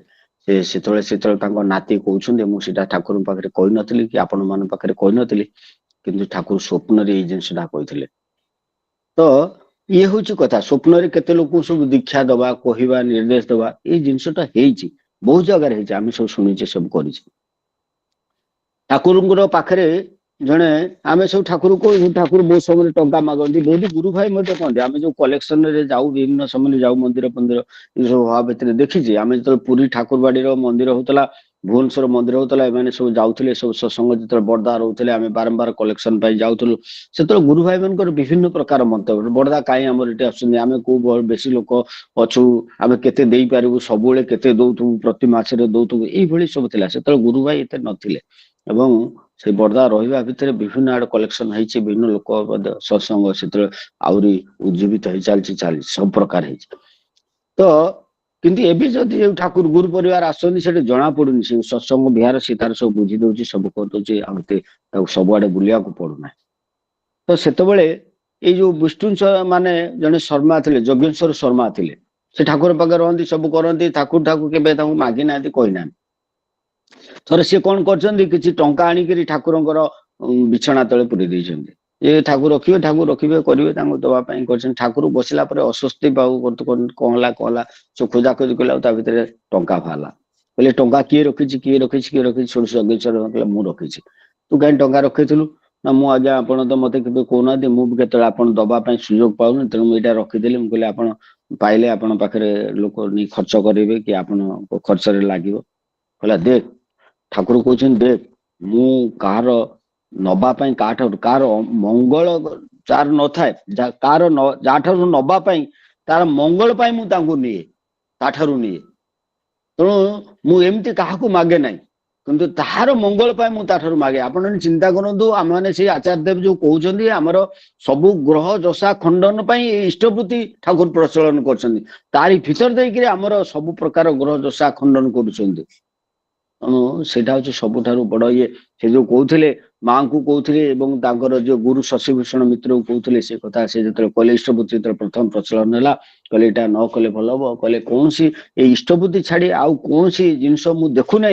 जे लोक बचाई आपण मैंने देखो मुझे नुआ नुआ दीक्षा नहीं से लोक कहते इष्टबुद्धि कर चली समस्त को आम नॉर्मली कहू आक्चुअली इष्टवृत्ति जदि रही ताले इष्टवृत्ति जदि करुची गोटे लोक तार धीरे धीरे देखिए सब जिनस ठीक से प्रेयर कर इष्टवृत्ति कर तार सत्संग आसापी मन हम तार प्रत्येक जिनसा से सिस्टमाटिक आसो इष्टवृत्ति छाड़दे तार प्रेयर भी बंद हो सब जिन बंद हो सत्संग जाटा बंद हो तेणु यहाँ बेसिक मूल जिनस हो दीक्षा इष्टवृत्ति जहाँ देकर आम मैंने यू जिनसा करवा से यज्ञेश्वर शर्मा थे अर्घ्य कलेक्शन जाइंट एवं अर्घ्यता केतेटा सर्ट हो ठाकुर जोड़ा कहते सर्ट हो सी कौन कर अकाउंट रु पैसा उठे देकर आनी ठाकुर को ठाकुर कहले कौट कौट के कलेक्शन कलु के सब कहले ना यहाँ एति हेलानी आ मोर अकाउंट कलेक्शन कर तोर अकाउंट केमी से तू बिना मोर परमिशन तो अकाउंट रु केमती पैसा उठेलु से ये जिनसा भी बंद चाहती पाखे जो था ये केते जिनसटा को से माने ताकू बराबर प्रत्येक जिनस आमर आम चरित्र से आचार्य धारा भीतर आम हूँ सबुठारु बड़ जिनस आमर से इष्टवृत्ति एवं आचार्य धारा आम मैंने विकृत भाव आम परिपालन कर चले प्रत्येक कथार जो जो केत विभिन्न प्रकार माने प्रोब्लेम जो सृष्टि आचार्य पाक गला अति सहज सरल भाव से बुझे दौरान कर तेणु से आम सबुठ भाग्यवान पाच तेणु बड़दा पाखे कम करुवा लोक थे जड़े अच्छी तार बासन फासन बाजे घर झाड़ू पोछा ये सब जिन करुले से तार कौन है वर्षा है वर्षा भितर घरटा भांगी जाए सी आसी बड़दा पाखे कहे आज्ञा मोर घरटा भांगीगला वर्षा कौन कर बड़दा सांग सांग लोक पठे कहले जा आगे टेंट पकईकरी घर पिलांकर रहिबार व्यवस्था आगे कर तार व्यवस्था कर देछंती तापर कहते देख तार गोटे घर तैयारी करा से घर तैयारी करने से आमर जो माझीदा अच्छा से अनदाचरण माझी कहते से सब डिजाइन फिजाइन कर सब कहले तू कलु जे तार केते ताला गोटे ताला कर गोटे जन दब गोटे ताला कर कहले देख फाउंडेशन एमती कर से पर जमी दोताला कर कारण आज तार अच्छी तार पिला अच्छी तार पिला पाठ पढ़े से पुणी रोजगार क्षम हे से घर करेंगे तेणु से केमती कौन कर तेणु यही जिनसड़ा को तो लगे से माने गोटे छोट कथाटा देखिले भी ठाकुर के बड़दा केमती सब जिनसड़ा देखते माने परे केमती हम तार सुविधा से जिनस देख ठाकुर से कहते जमी ठाकुर कहते मुझे तुम मान देखे 500 वर्ष पर आपण कौटी नहीं रखी ये कथाटा से चिंता कर कहते आसाम जड़े लोक आसी ଠାକୁର ସେଠି ତାଙ୍କର ଏବେ ମାନେ ଦେଖିଥିବେ ସେ କୂଅଟା ବେଶୀ ପାଣି ତ ହଉଛି ୟୁଜ ହଉଛି। ବଡଦାଙ୍କ ଘରକୁ ଗଲା ବେଳକୁ ସେ ଏପଟେ ଯୋଉ ଗେଟ ରେ ଅଛି ସେଠି ଗୋଟେ କୂଅ ଅଛି, ଏବେ ବି ସେ କୂଅ ଅଛି। ସେ କୂଅରେ ଗୋଟେ ପାଣି କାଢିବା ପାଇଁ ସେ ତାର ଚେଷ୍ଟା କରୁଛି ଗୋଟେ ଲୋକଟା, ତାର ଦୌଡିଟା ପାଉନି। ସେ ବଡଦା ଘର ଭିତରେ ବସିଥିଲେ, ସେ ଆସିକିରି କଣ କଲେ ନା ଦେଖୁଛନ୍ତି ସେ ପାଣି କାଢିବା ପାଇଁ ତା ଭିତରେ ଦୌଡ଼ି ପକେଇଛି। କଣ ପାଣି ପିଇବ ନା? ହଁ। ସେ ବଡଦା ଆସିକିରି ତାକୁ ପାଣି କାଢିକି ତ ଦେଇଛନ୍ତି, ସେ ପାଣି ପିଇଛି। ବୋଲେ ଏଇ ରସିରେ ତ ମୁଁ ପୁରଉଥିଲି ପାଣିଟା ବାହାରିଲାନି, ପୁଣି ଇଏ କେମିତି ବଡଦା କେମିତି ବାହାର କଲେ? ସେଠୁ ସେ ସାଙ୍ଗେ ସାଙ୍ଗେ କଣ କଲେ, ବଡଦା ସେଠୁ ସେ ପୁଣି ଥରେ ଚେଷ୍ଟା କଲା ପାଣି ଆଣିବା ପାଇଁ, ହଉନି। ପୁଣି ବଡଦା ଆସିଲେ, ସେ ଆବାଜ ଦେଖିକି ବଡଦା ଆସିଲେ, କହିଲେ ଆଉ ପାଣି ପିଇବ ନା? ହଁ। ପୁଣି ଥରେ ବଡଦା ଯେତେବେଳେ ପାଣି ପିଇବା ଯାଇଛନ୍ତି, ସେ ଦେଖୁଛନ୍ତି ପାଣିଟା ତାଙ୍କର ଇଏଟା ପହଞ୍ଚୁନି, ମାନେ ଦୌଡିଟା ପହଞ୍ଚୁନି, ବାଲ୍ଟି ପହଞ୍ଚୁନି। ସେ କଣ କଲେ, ପାଣିଟା ଆସିକିରି ଉପରେ ତା ଭିତରେ ପଶୁଛି, ଉପରକୁ ଉଠି ଆସି ପାଣି ତା ଭିତରେ ପଶୁଛି। ସେ ଦେଖିଲେ ବଡଦାଙ୍କ ପାଇଁ ମାନେ ପ୍ରକୃତି ବି ତାଙ୍କୁ ସାଥ ଦିଏ, ମାନେ ସେ ଯୋଉଟା ଚାହାନ୍ତି ସେ ଜିନିଷଟା କରେ। ଠାକୁର ଯୋଉଟା କରୁଥିଲେ ବଡଦା ମଧ୍ୟ ସେଇଭଳି, ତାଙ୍କ ପାଖରେ ସେ ସବୁ ଥିଲା। ଏବେ ବି ଆଚାର୍ଯ୍ୟ ଦେବ ସେଇ ଜିନିଷଟା କରୁଛନ୍ତି। କୋଉ କୋଉ ଜାଗାରେ କେମିତି କେମିତି ହେଇଛି। ପୂଜନ ଅବିନ୍ଦା ମଧ୍ୟ ସେଇଭଳି, ଗୋଟେ ଝିଅଟା ଆସିଛି, ବାପା ମା ଆସନ୍ତି ତାର ଝିଅର ବିବାହ ପାଇଁ ଆଶୀର୍ବାଦ କରିବା ପାଇଁ। ପୂଜନ ଅବିନ୍ଦା କହୁଛନ୍ତି ତାର ତ ବାହାଘର ସରିଯାଇଛି। କହିଲେ ବାହାଘର ସରିଯାଇଛି? ନାଇଁ ତ ସରିନି। ସେ ଦାଦା ଏଇଟା କରିବା ପାଇଁ କହିଲେ, ସେ ଝିଅକୁ ପଚାରେ। ଝିଅ କହିଲେ ହଁ ବାହା ହେଇଯାଇଛି, ସେ ଗୋଟେ ପିଲା ସାଙ୍ଗରେ ଆଗରୁ ବାହା ହେଇଯାଇଛି। ତ ଦେଖନ୍ତୁ, ଆମ ତାଙ୍କ ପାଖରେ ଯିବା କୌଣସି ମିଛ ସତ କହିକିରି ତାଙ୍କ ଠାରୁ ଗୋଟେ କୌଣସି ପ୍ରକାର ଆଶୀର୍ବାଦ ନେଇ ଆସିବା, ତା ଦେହରେ କିନ୍ତୁ ଫଳ ହବନି। ତାଙ୍କ ଭିତରେ ସବୁବେଳେ ନିଷ୍କପଟ ଭାବେ ପୁରା ଶୂନ୍ୟ ହେଇକିରି ଯିବାକୁ ପଡିବ, ତାହେଲେ ସେ ଆମକୁ ପୂର୍ଣ୍ଣ କରିବେ। ସବୁବେଳେ ଆମେ ତାଙ୍କୁ ଦେଖିବା। ସମୟ ହେଇଗଲାଣି ପ୍ରାୟ, ତେଣୁ ଆଉ ବେଶୀ କିଛି କହୁନି, ବହୁତ କଥା ରହୁଛି। ସରେ ସେ ବ୍ରଜଗୋପାଳ ଗୁରୁଙ୍କୁ ଥରେ କହିଲେ, ତୁ ଯିବୁ ଆଉ ମାନେ ଗାଈ ଘିଅ ଆଣିବୁ। ସେ ଘିଅଟା କଣ ହବ ନା, ମାଟି ପାତ୍ରରେ କ୍ଷୀରଟା ଦୁହାଁ ହେଇଥିବ, ମାଟି ପାତ୍ରରେ ସିଝା ହବ, ମାଟି ପାତ୍ରରେ ଦହି ହବ, ମାଟି ପାତ୍ରରେ ସେ ଗରମ କରିକିରି ତାକୁ ଘିଅ କରାହବ। ପୁରା ମାଟି ପାତ୍ରରେ ଯେମିତି ଶୁଦ୍ଧ ଭାବରେ କରିକିରି ଆଣିବାକୁ ପଡିବ। ଆଉ ସିଏ ଯାଇକିରି ସେଠି ବହୁତ କଷ୍ଟରେ ସେଠି ସିଏ ଯୋଉ ଗୌଡ ମାନେ ଅଛନ୍ତି ତାଙ୍କ ମାନେ ଲାଗିକିରି କରିକିରି ସେଟା ଝିଅ ନେଇକିରି ଆସିଲେ। ତ ନେବେ କେମିତି ପୁଣି ଦେଓଘରକୁ ଆଣିବେ ସେ ଜିନିଷ ପାଇଁ? ଥରେ ଗୋଟେ ସୋରିଷର ଗାଡି ଯାଉଥିଲା, ସେ ସୋରିଷ ଗାଡି ଭିତରେ ସେ ତାକୁ ମାଠିଆ ରଖିକିରି ବାନ୍ଧି ବୁନ୍ଧି ତାକୁ ନେଇକିରି ଆସିଥିଲେ। ବଡଦା ଏତେ ଖୁସି ହେଇଥିଲେ କହିବା ନାହିଁ। ସେ ଯୋଉଟା ଚାହିଁଛନ୍ତି ସେ ଜିନିଷ ହବ। ଆମେ ମାନେ ତାକୁ କରିବା ପାଇଁ ସହଯୋଗ କରିବା, ଖାଲି ହାତ ବଢେଇବା, ଦେଖିବା ତା ଭିତରେ ସବୁ ଜିନିଷ ହେଇ ଉଠିବ। ତେଣୁ ଆମମାନ ପାଖରେ ଅଛି, ସବୁଠାରୁ ଆମେ ଭାଗ୍ୟବାନ ସେ ଆଚାର୍ଯ୍ୟ ପାଖକୁ ପାଇଛେ। ତେଣୁ ଆଚାର୍ଯ୍ୟ ଦେବ ଶ୍ରୀ ଦାଦା କଥା ଶୁଣିଲେ, ପୂଜନ ଆଚାର୍ଯ୍ୟ ଦେବ ଅଛନ୍ତି, ଶୁଣିଲେ, ଅବିନ୍ଦା ଅଛନ୍ତି, ଗୁରୁ ପରିବାର, ଏସବୁ ଭିତରେ ଦେଇକିରି ଆମେ ମାନେ କେତେ ତାଙ୍କ ପ୍ରତି ଦୟାବାନ ହେଇପାରନ୍ତି। ଗୋଟେ ଗୋଟେ ଛୋଟ ଲୋକ, ଛୋଟ ଜିନିଷ ହଉ ପଛେ, ସେ କେତେ ଜିନିଷ ମାଇନ୍ୟୁଟଲି ଦେଖି ତାକୁ ସୁନ୍ଦର। ଗୋଟେ ସେ ଆଚାର୍ଯ୍ୟ ଦେବଙ୍କ କଥା ଯୋଉ କହୁଥିଲେ, ଯୋଉ ରବର ବ୍ୟାଣ୍ଡ ପଡିଛି, ସେ ରବର ବ୍ୟାଣ୍ଡ ଟାକୁ ସେ ଦେଇଛନ୍ତି, ଧୋଇକି ରଖିଛି, ଏବଂ ସେ ରବର ବ୍ୟାଣ୍ଡ ପୁଣି ଥରେ ଯେତେବେଳେ ଦରକାର ହେଇଛି ତାକୁ ମାଗି ନେଇଛନ୍ତି। ଗୋଟେ ଗୋଟେ ଛୋଟ ଜିନିଷ, ଯେମିତି ଗଣିକା ବଡମା ଯେମିତି ରଖୁଥିଲେ, ଗୋଟେ ଡାଲି ବା କୌଣସି ଚାଉଳ ପଡିଯାଇଛି ତାକୁ ଝାଡୁ କଲା ବେଳେ ଗୋଟେ ଗୋଟେ ରଖନ୍ତି, ତାକୁ ୟୁଜ କରନ୍ତି। ତ ଆମେ ମାନେ ସେଇଭଳି ମଧ୍ୟ ହେଉଥିବା। ତେଣୁ ଆସନ୍ତୁ, ଶ୍ରୀ ଠାକୁରଙ୍କ ଦୟାରେ ଆମେ ପାଇଛେ, ତାଙ୍କ ଦୟା କରୁଣାକୁ ବୁଝିବା, ଆମର ସେଇ ଯଜନ ଯାଜନ ଇଷ୍ଟବୃତ୍ତି ନିୟମିତ କରିବା, ଏବଂ ଆମ ପିଲାକୁ କରେଇବା। ଆଉ ପିଲା ଯେମିତି ହବ, ଆଉ ଶ୍ରୀ ଠାକୁର ଯୋଉ କହୁଛନ୍ତି, ତୁମେ ଯଦି ଆକୁ ମାରି ହିମାଳୟ ପର୍ଯ୍ୟନ୍ତ ତୁମେ ଦୀକ୍ଷା ଦେଇପାର, ସମସ୍ତଙ୍କୁ ଐଶ୍ୱର୍ଯ୍ୟ କାଳି ଦେଇପାର, ଯଦି ତୁମ ରେତ ଧାରା ଭିତରେ ଦେଇ ସେଟା ସଞ୍ଚରିତ ନହେଲା, ତାହେଲେ ତୁମେ ମତେ ଫାଙ୍କିଦେଲ। ତେଣୁ ଆମେ ଯାହା କରୁଛୁ, ଆମ ପିଲାମାନେ ଯଦି ସେଇଭଳି କରି ଚାଲନ୍ତି ତାହେଲେ ହବ। ଏବେ ଯୋଉ ଆଚାର୍ଯ୍ୟ ଦେବ କହୁଛନ୍ତି, ପୂଜନ ଅବିନ୍ଦା କହୁଛନ୍ତି, ସବୁ ୟଙ୍ଗ ଜେନେରେସନକୁ ଦିଅ, ଉତ୍ସବ ହଉଛି ଉତ୍ସବ ପାଇଁ ଦିଅ, ତାକୁ ପିଲାମାନଙ୍କୁ ସବୁ ଦିଅ, ସେମାନେ ହୋଇ ଉଠନ୍ତୁ, ଗୋଟେ ଜେନେରେସନ ଟା ଉଠିବ। ନହେଲେ ବୁଢା ଲୋକ ସବୁ ପଳେଇଗଲା ପରେ ସେ ପିଲା ଗୁଡାକ କରିବା ପାଇଁ ସବୁ ଯେମିତି ନହେବେ। ଆମେ ଆମ ପିଲାମାନଙ୍କୁ ଆମେ ଘର ଭିତରେ ଦେଖିବା, ସବୁ ଜିନିଷଟା ଘରଟାକୁ ଆଗେ ଯେମିତି ଠିକ କରିବା। ଘର ଠିକ କଲା ବେଳେ ଅଟୋମେଟିକ ଆମର ଯେତେବେଳେ ସେ କହିଲା ବେଳେ ଆଚାର୍ଯ୍ୟ ଦେବ, ଯଦି ମୂଳା ଖାଇବ, ମୂଳାର ଠାକୁରି ମାନେ ହାକୁଡି ଆସିବ, ଅଟୋମେଟିକ ଆସିବ। ତେଣୁ ଆମେ ଯେତେବେଳେ କରିବା, ଘର ଭିତରେ କରିବା, ଅଟୋମେଟିକ ଯୁଆଡେ ବାହାରେ ଯିବା, ଆମ କଥାବାର୍ତ୍ତା ସେଇଭଳି ମତେ ହେଇ ଉଠିବ, ଏବଂ ପିଲାମାନଙ୍କର ମଧ୍ୟ ସେ ଉଠିବ, ସେଇଥିରେ ଫୁଟି ଉଠିବ। ତେଣୁ ଆସନ୍ତୁ, ପୁଣି ଥରେ ସମସ୍ତଙ୍କର ମଙ୍ଗଳ କାମନା କରୁଛି। ଯୋଉମାନେ ଭୋଗଦାତା, ଯୋଉମାନେ ଯୋଗ ଦେଇଛନ୍ତି, ପରମ ପିତା ତାଙ୍କ ପାଖରେ ସମସ୍ତଙ୍କର ସାର୍ବିକ ମଙ୍ଗଳ କରନ୍ତୁ, ସେମାନେ ସେଇ ଇଷ୍ଟ ଭାଇ ହେଇ ଉଠନ୍ତୁ, ସେଇ ପରମ ପିତାଙ୍କର ପ୍ରାର୍ଥନା କରି ରହୁଛି। ବନ୍ଦେ ପୁରୁଷୋତ୍ତମ। ଜୟ ଗୁରୁ। ଖୁବ ସୁନ୍ଦର ଭାବରେ ଆମର ସମ୍ମାନୀୟ ଅଜୟ ଭାଇ, ଠାକୁରଙ୍କର ପବିତ୍ର ପଞ୍ଚାୟତ କର୍ମୀ, ଇଞ୍ଜିନିୟର ଅଜୟ କୁମାର ସ୍ୱାଇଁ, ବିଭିନ୍ନ ଦିଗ ଦେଇକି ଆମ ଘର ଠାକୁର ମଧ୍ୟ ସବୁ ତୁଳି ଧରିଲେ। ଆଉ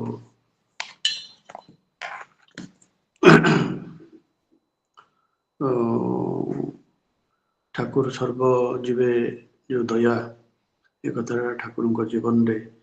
ଯାହା ଯାହା ଯାହା ଘଟିଛି ସେ କଥାକୁ ନେଇକି ଅନେକ ଗୁଡ଼ିଏ ଉଦାହରଣ ଆମ ପାଖରେ ଦେଲେ ଏବଂ ଠାକୁରଙ୍କଠାରୁ ଆରମ୍ଭ କରି ଅବିନ୍ଦାବଙ୍ଗ ପର୍ଯ୍ୟନ୍ତ ସମସ୍ତଙ୍କ ଭିତରେ ଯୋଉ ଅନ୍ତର୍ଜାମିତ୍ୱ ଏତେ ପ୍ରୋମିନେଟ୍ ହେଇକି ଅଛି ସେ କଥା ଭିତରେ ଠାକୁର ମଣିଷର ଅତୀତ ବର୍ତ୍ତମାନ ଭବିଷ୍ୟତ ଏସବୁ ସମସ୍ତ ତାଙ୍କର ଜ୍ଞାତରେ ଥାଏ। ତାରି ଭିତରେ ସେଇ ହେମଚନ୍ଦ୍ର ମୁଖୋପାଧ୍ୟାୟ ଦେବୀଦାଙ୍କର ବାପାଙ୍କର କଥା ଏ ପୂର୍ବଜନ୍ମ କଥା ପଚାରୁଥିଲେ ସେ କଥା ନେଇକି ମଧ୍ୟ ଆମ ପାଖରେ କଥା ତୁଳି ଧରିଲେ ଏବଂ ଶ୍ରୀ ବର୍ଦ୍ଧାଙ୍କର ଅନ୍ତର୍ଜମିତ ଶ୍ରୀ ଦାଦା ଆଚାର୍ଯ୍ୟ ଗୋବିନ୍ଦଙ୍କର କଥା ମଧ୍ୟ ତୁଳି ଧରିଲେ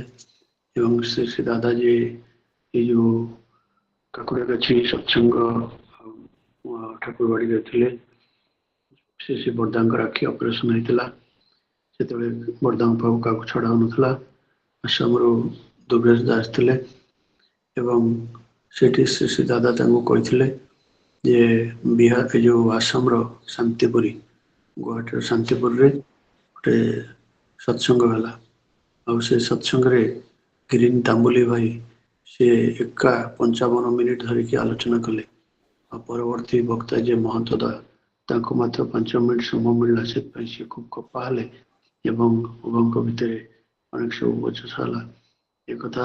ଶ୍ରୀ ଦାଦା ଯେତେବେଳେ ତାଙ୍କୁ କହିଲେ ସେତେବେଳେ ତ ଏତେ ସବୁ ଫୋନ୍ ବା ଏସବୁର ମୋବାଇଲ ଫୋବାଇଲ ସୁବିଧା ନଥିଲା ସେ ପଚାରିଲେ ଆପଣ କେମିତି ଜାଣିଲେ ଆପଣ ତ ଏଇଠି ଅଛନ୍ତି ଆଉ ତାପରେ ଦାଦା କହିଲେ ଆପଣ ଯାଇକି ଖବର ନିଅନ୍ତୁ ତାପରେ ସେ ଯେ ଖବର ନେଲେ ଯାହା ଯାହା ଦାଦା କହିଥିଲେ ସବୁ ସେଇ ଘଟଣା ସବୁ ହିଁ ସବୁ ତାହା ହିଁ ସେଇ ଘଟଣା ହିଁ ସବୁ ଜଣାପଡ଼ିଲା ଆଉ ଏଭଳି ଅନ୍ତର୍ଜାମିତ କଥା ସବୁ ଆମ ପାଖରେ ଆମର ସେମାନେ ଅଜୟ ଭାଇ ତୋଳି ଧରିଲେ ତା ଭିତରେ ଠାକୁରଙ୍କ ଦବା ଭିତରେ କ'ଣ ହୁଏ ସେ କଥା ମଧ୍ୟ ତୋଳି ଧରିଲେ ଯେ ଯୋଗେଶ୍ୱର ସିଂ ସାମନ୍ତ ଠାକୁରଙ୍କର ଯିଏ ଭକ୍ତ ଥିଲେ ଆନନ୍ଦ ବଜାରରେ ଦାୟିତ୍ୱ ଥିଲେ ତାଙ୍କ କଥା ମଧ୍ୟ ଆମ ପାଖରେ ତୋଳି ଧରିଲେ ଏଭଳି ଅନେକ ଗୁଡ଼ିଏ ଘଟଣା ସବୁ ତୋଳି ଧରିଲେ ଆଉ ଆମମାନେ ଆମର ସେମାନେ ଅଜୟ ଭାଇଙ୍କର ସୁସ୍ଥ ଶରୀର ନିରାମ ଜୀବନ ପାଇଁ ତାଙ୍କ ପରିବାର ସମସ୍ତଙ୍କର ସାର୍ବିକ ମଙ୍ଗଳ ପାଇଁ ଠାକୁରଙ୍କର ସେଇ ଜଣେ ପ୍ରାର୍ଥନା ଜଣାଇବା ଏମିତି ପ୍ରଭୁଙ୍କ କଥା କହିକି ଆମ ଅନୁପ୍ରେରଣା ପୃଷ୍ଟ କରିଦିଅନ୍ତୁ ଏ ଧାରା ତାଙ୍କ ଅଭ୍ୟାସ ଥାଉ ଏହି ଠାକୁରଙ୍କ ସେଇ ଜଣେ ପ୍ରାର୍ଥନା ଜୟ ଗୁରୁ ଆଜ୍ଞା ଜୟ ଗୁରୁ ଜୟ ଗୁରୁ ଜୟ ଗୁରୁ ପରିକିଟକୁ ଜୟ ଗୁରୁ ଆସନ୍ତାକାଲିର ସତ୍ସଙ୍ଗ ପ୍ରତିଦିନ ଭଳି ନିବେଦନ କରିଛନ୍ତି ମୋର ବଡ଼ ଭାଇ ଡକ୍ଟର ସୁରେଶ ଚନ୍ଦ୍ର ଦଳାୟ ଶ୍ରୀ ଅଭିନବ ସାହୁ ଏବଂ ତତ୍ସହିତ ସତ୍ସଙ୍ଗ ନିବେଦନ କରିଛନ୍ତି ଆମ ସଦ୍ୟ ଜ୍ୟୋତିମା ଜ୍ୟୋତିର୍ମୟୀ ସାହୁ ତାଙ୍କର ସୁକନ୍ୟା ଦୀପ୍ତିମୟୀଙ୍କର ଏକ୍ଜାମ୍ ଅଛି ସେ ଉପଲକ୍ଷେ ସତ୍ସଙ୍ଗ ନିବେଦନ କରିଛନ୍ତି ଆସନ୍ତାକାଲି ସତ୍ସଙ୍ଗ ଆମେ ଯୋଗଦାନ କରିବା ବର୍ତ୍ତମାନ ଆମର ସଦ୍ୟ ବିନୋ ଭାଇ ଇଞ୍ଜିନିୟର ବିନୋ କୁମାର ପ୍ରଧାନ ସମାପନ କୀର୍ତ୍ତନ କରି ଧ୍ୱନି ଦେଇ ସତ୍ସଙ୍ଗ ସମାପନ ଜୟ ଗୁରୁ ଦାଦା ଜୟ ଗୁରୁ ଆଜ୍ଞା ଜୟ ଗୁରୁ বদন ভরিয়া গুরু নাম নিয়া দিবাহু তুলিয়া নাচরে বদন ভরিয়া গুরু নাম নিয়া দুবাহু তুলিয়া নাচরে তোর হোক না কেন পাষাণ হৃদয় হোক না কেন পাষাণ হৃদয় নামেতে গলিয়া যাইবে রে বদন ভরিয়া গুরু নাম নিয়া দুবাহু তুলিয়া নাচরে বদন ভরিয়া পাপ তাপ হারি রাধা রাধা নাম নাম অভ্যাস করো দিও না বিরাম পাপ তাপ হারি রাধা রাধা নাম নাম অভ্যাস করো দিও না বিরাম ইলাম লইতে লইতে পাবে মোক্ষ ধাম লইতে লইতে পাবে মোক্ষ ধাম পূর্ণ শান্তি ধামে যাইবে রে বদন ভরিয়া গুরু নাম নিয়া দুবাহু তুলিয়া নাচরে বদন ভরিয়া প্রেম মাখামাখি নামের সোনে উথলিবে প্রেম নাম উচ্চারণে, প্রেম মাখামাখি নামের স্বনে, উথলিবে প্রেম নাম উচ্চারণে, তোর প্রেম শ্রুধারা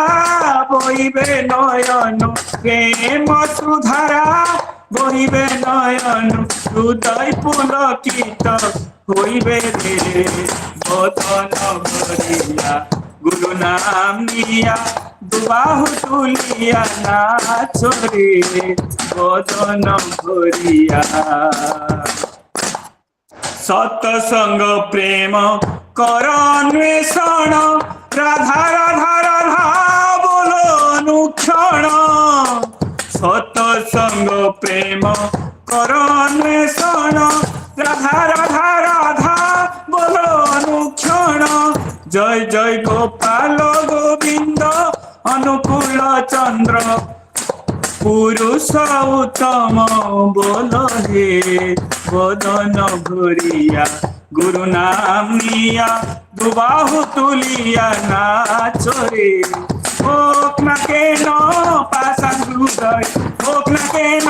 পাষাণ হৃদয়, নামেতে গলিয়া যাইবে রে, বদন ভরিয়া গুরু নাম নিয়া, দুবাহু তুলিয়া নাচ রে, বদন ভরিয়া গুরু নাম নিয়া। বন্দে পুরুষোত্তমম, বন্দে পুরুষোত্তমম, বন্দে পুরুষোত্তমম, বন্দে পুরুষোত্তমম, বন্দে পুরুষোত্তমম। পুরুষোত্তমম। परम प्रेममय श्री श्री ठाकुर अनुकूल चंद्र जी की, जय परम प्रेममय श्री श्री ठाकुर अनुकूल चंद्र जी की, जय जय परम प्रेममय श्री श्री ठाकुर अनुकूल चंद्र जी की, परम आराध्या जगत जननी श्री श्री बड़मा की, जय परम आराध्या जगत जननी श्री श्री बड़मा की, जय परम आराध्या जगत जननी श्री श्री बड़मा की, परम पूज्य पाद श्री श्री बड़दा की, परम पूज्य पाद श्री श्री बड़दा की, परम पूज्य पाद श्री श्री बड़दा की, परम पूज्य पाद श्री श्री आचार्य देव की, परम पूज्य पाद श्री श्री आचार्य देव की, परम पूज्य पाद श्री श्री आचार्य देव की, सत्संग की, सत्संग की, सत्संग की। वंदे आर्य पितॄन्, वंदे मातृवर्गान्, वंदे अहंकृत्य दैवतम्, वंदे पुरुषोत्तमम्, वंदे पुरुषोत्तमम्। परम प्रेममय श्री श्री ठाकुर अनुकूल चंद्र जी की, जय गुरु सब जय गुरु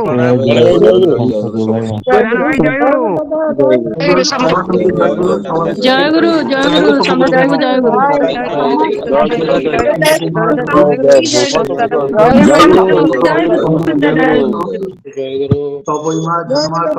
जय गुरु समस्त जय गुरु।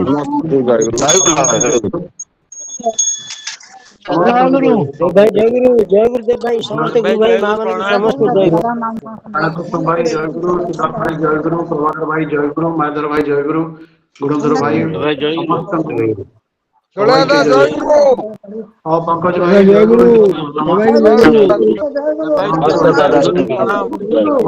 जय गुरु सबाई के जय गुरु,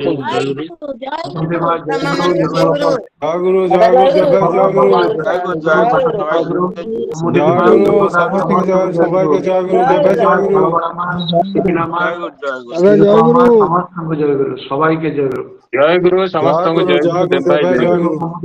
गुरु, समस्त जय गुरु, समस्त विनय भाई जय गुरु, समस्त सबाई के जय गुरु, ସମସ୍ତଙ୍କୁ ଦାଦା ମା ମାନଙ୍କୁ ଜୟ ଗୁରୁ ଦେବେନ୍ଦ୍ର ଭାଇ ଜୟଗୁରୁ ପ୍ରଣବଦା ଉର୍ମିମା ସମସ୍ତଙ୍କୁ ଜୟଗୁରୁ ପଙ୍କଜ ଭାଇ ଜୟଗୁରୁ ଜୟଗୁରୁ ପୁରୁଷୋତ୍ତମ ଭାଇ ସରସ୍ୱତୀ ମା ସମସ୍ତଙ୍କୁ ଜୟଗୁରୁ ସବାଇକୁ ଜୟଗୁରୁ ଜୟଗୁରୁ ହଂସଲ ଭାଇ ଜୟଗୁରୁ ପ୍ରଭାକର ଭାଇ ଜୟଗୁରୁ ରାଜଶ୍ରୀ ମା ଜୟଗୁରୁ ଦାଦା ମା ଜୟଗୁରୁ ସମସ୍ତଙ୍କୁ ଜୟ ଗୁରୁ ସୁମତି ମା ଜୟଗୁରୁ ଜୟଗୁରୁ ସମସ୍ତଙ୍କୁ ଜୟ ଗୁରୁ ଦାଦା ସମସ୍ତଙ୍କୁ ଜୟ ଜୟଗୁରୁ ଫାଇନାଲ କରିବା ଜୟଗୁରୁ ସମସ୍ତଙ୍କୁ ଜୟଗୁରୁ ସବାଇକୁ ଜୟଗୁରୁ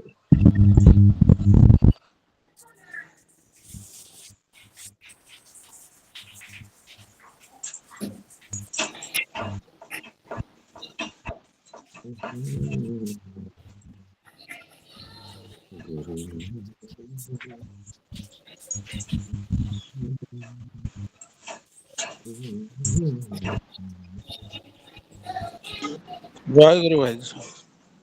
জয় গুরু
I do.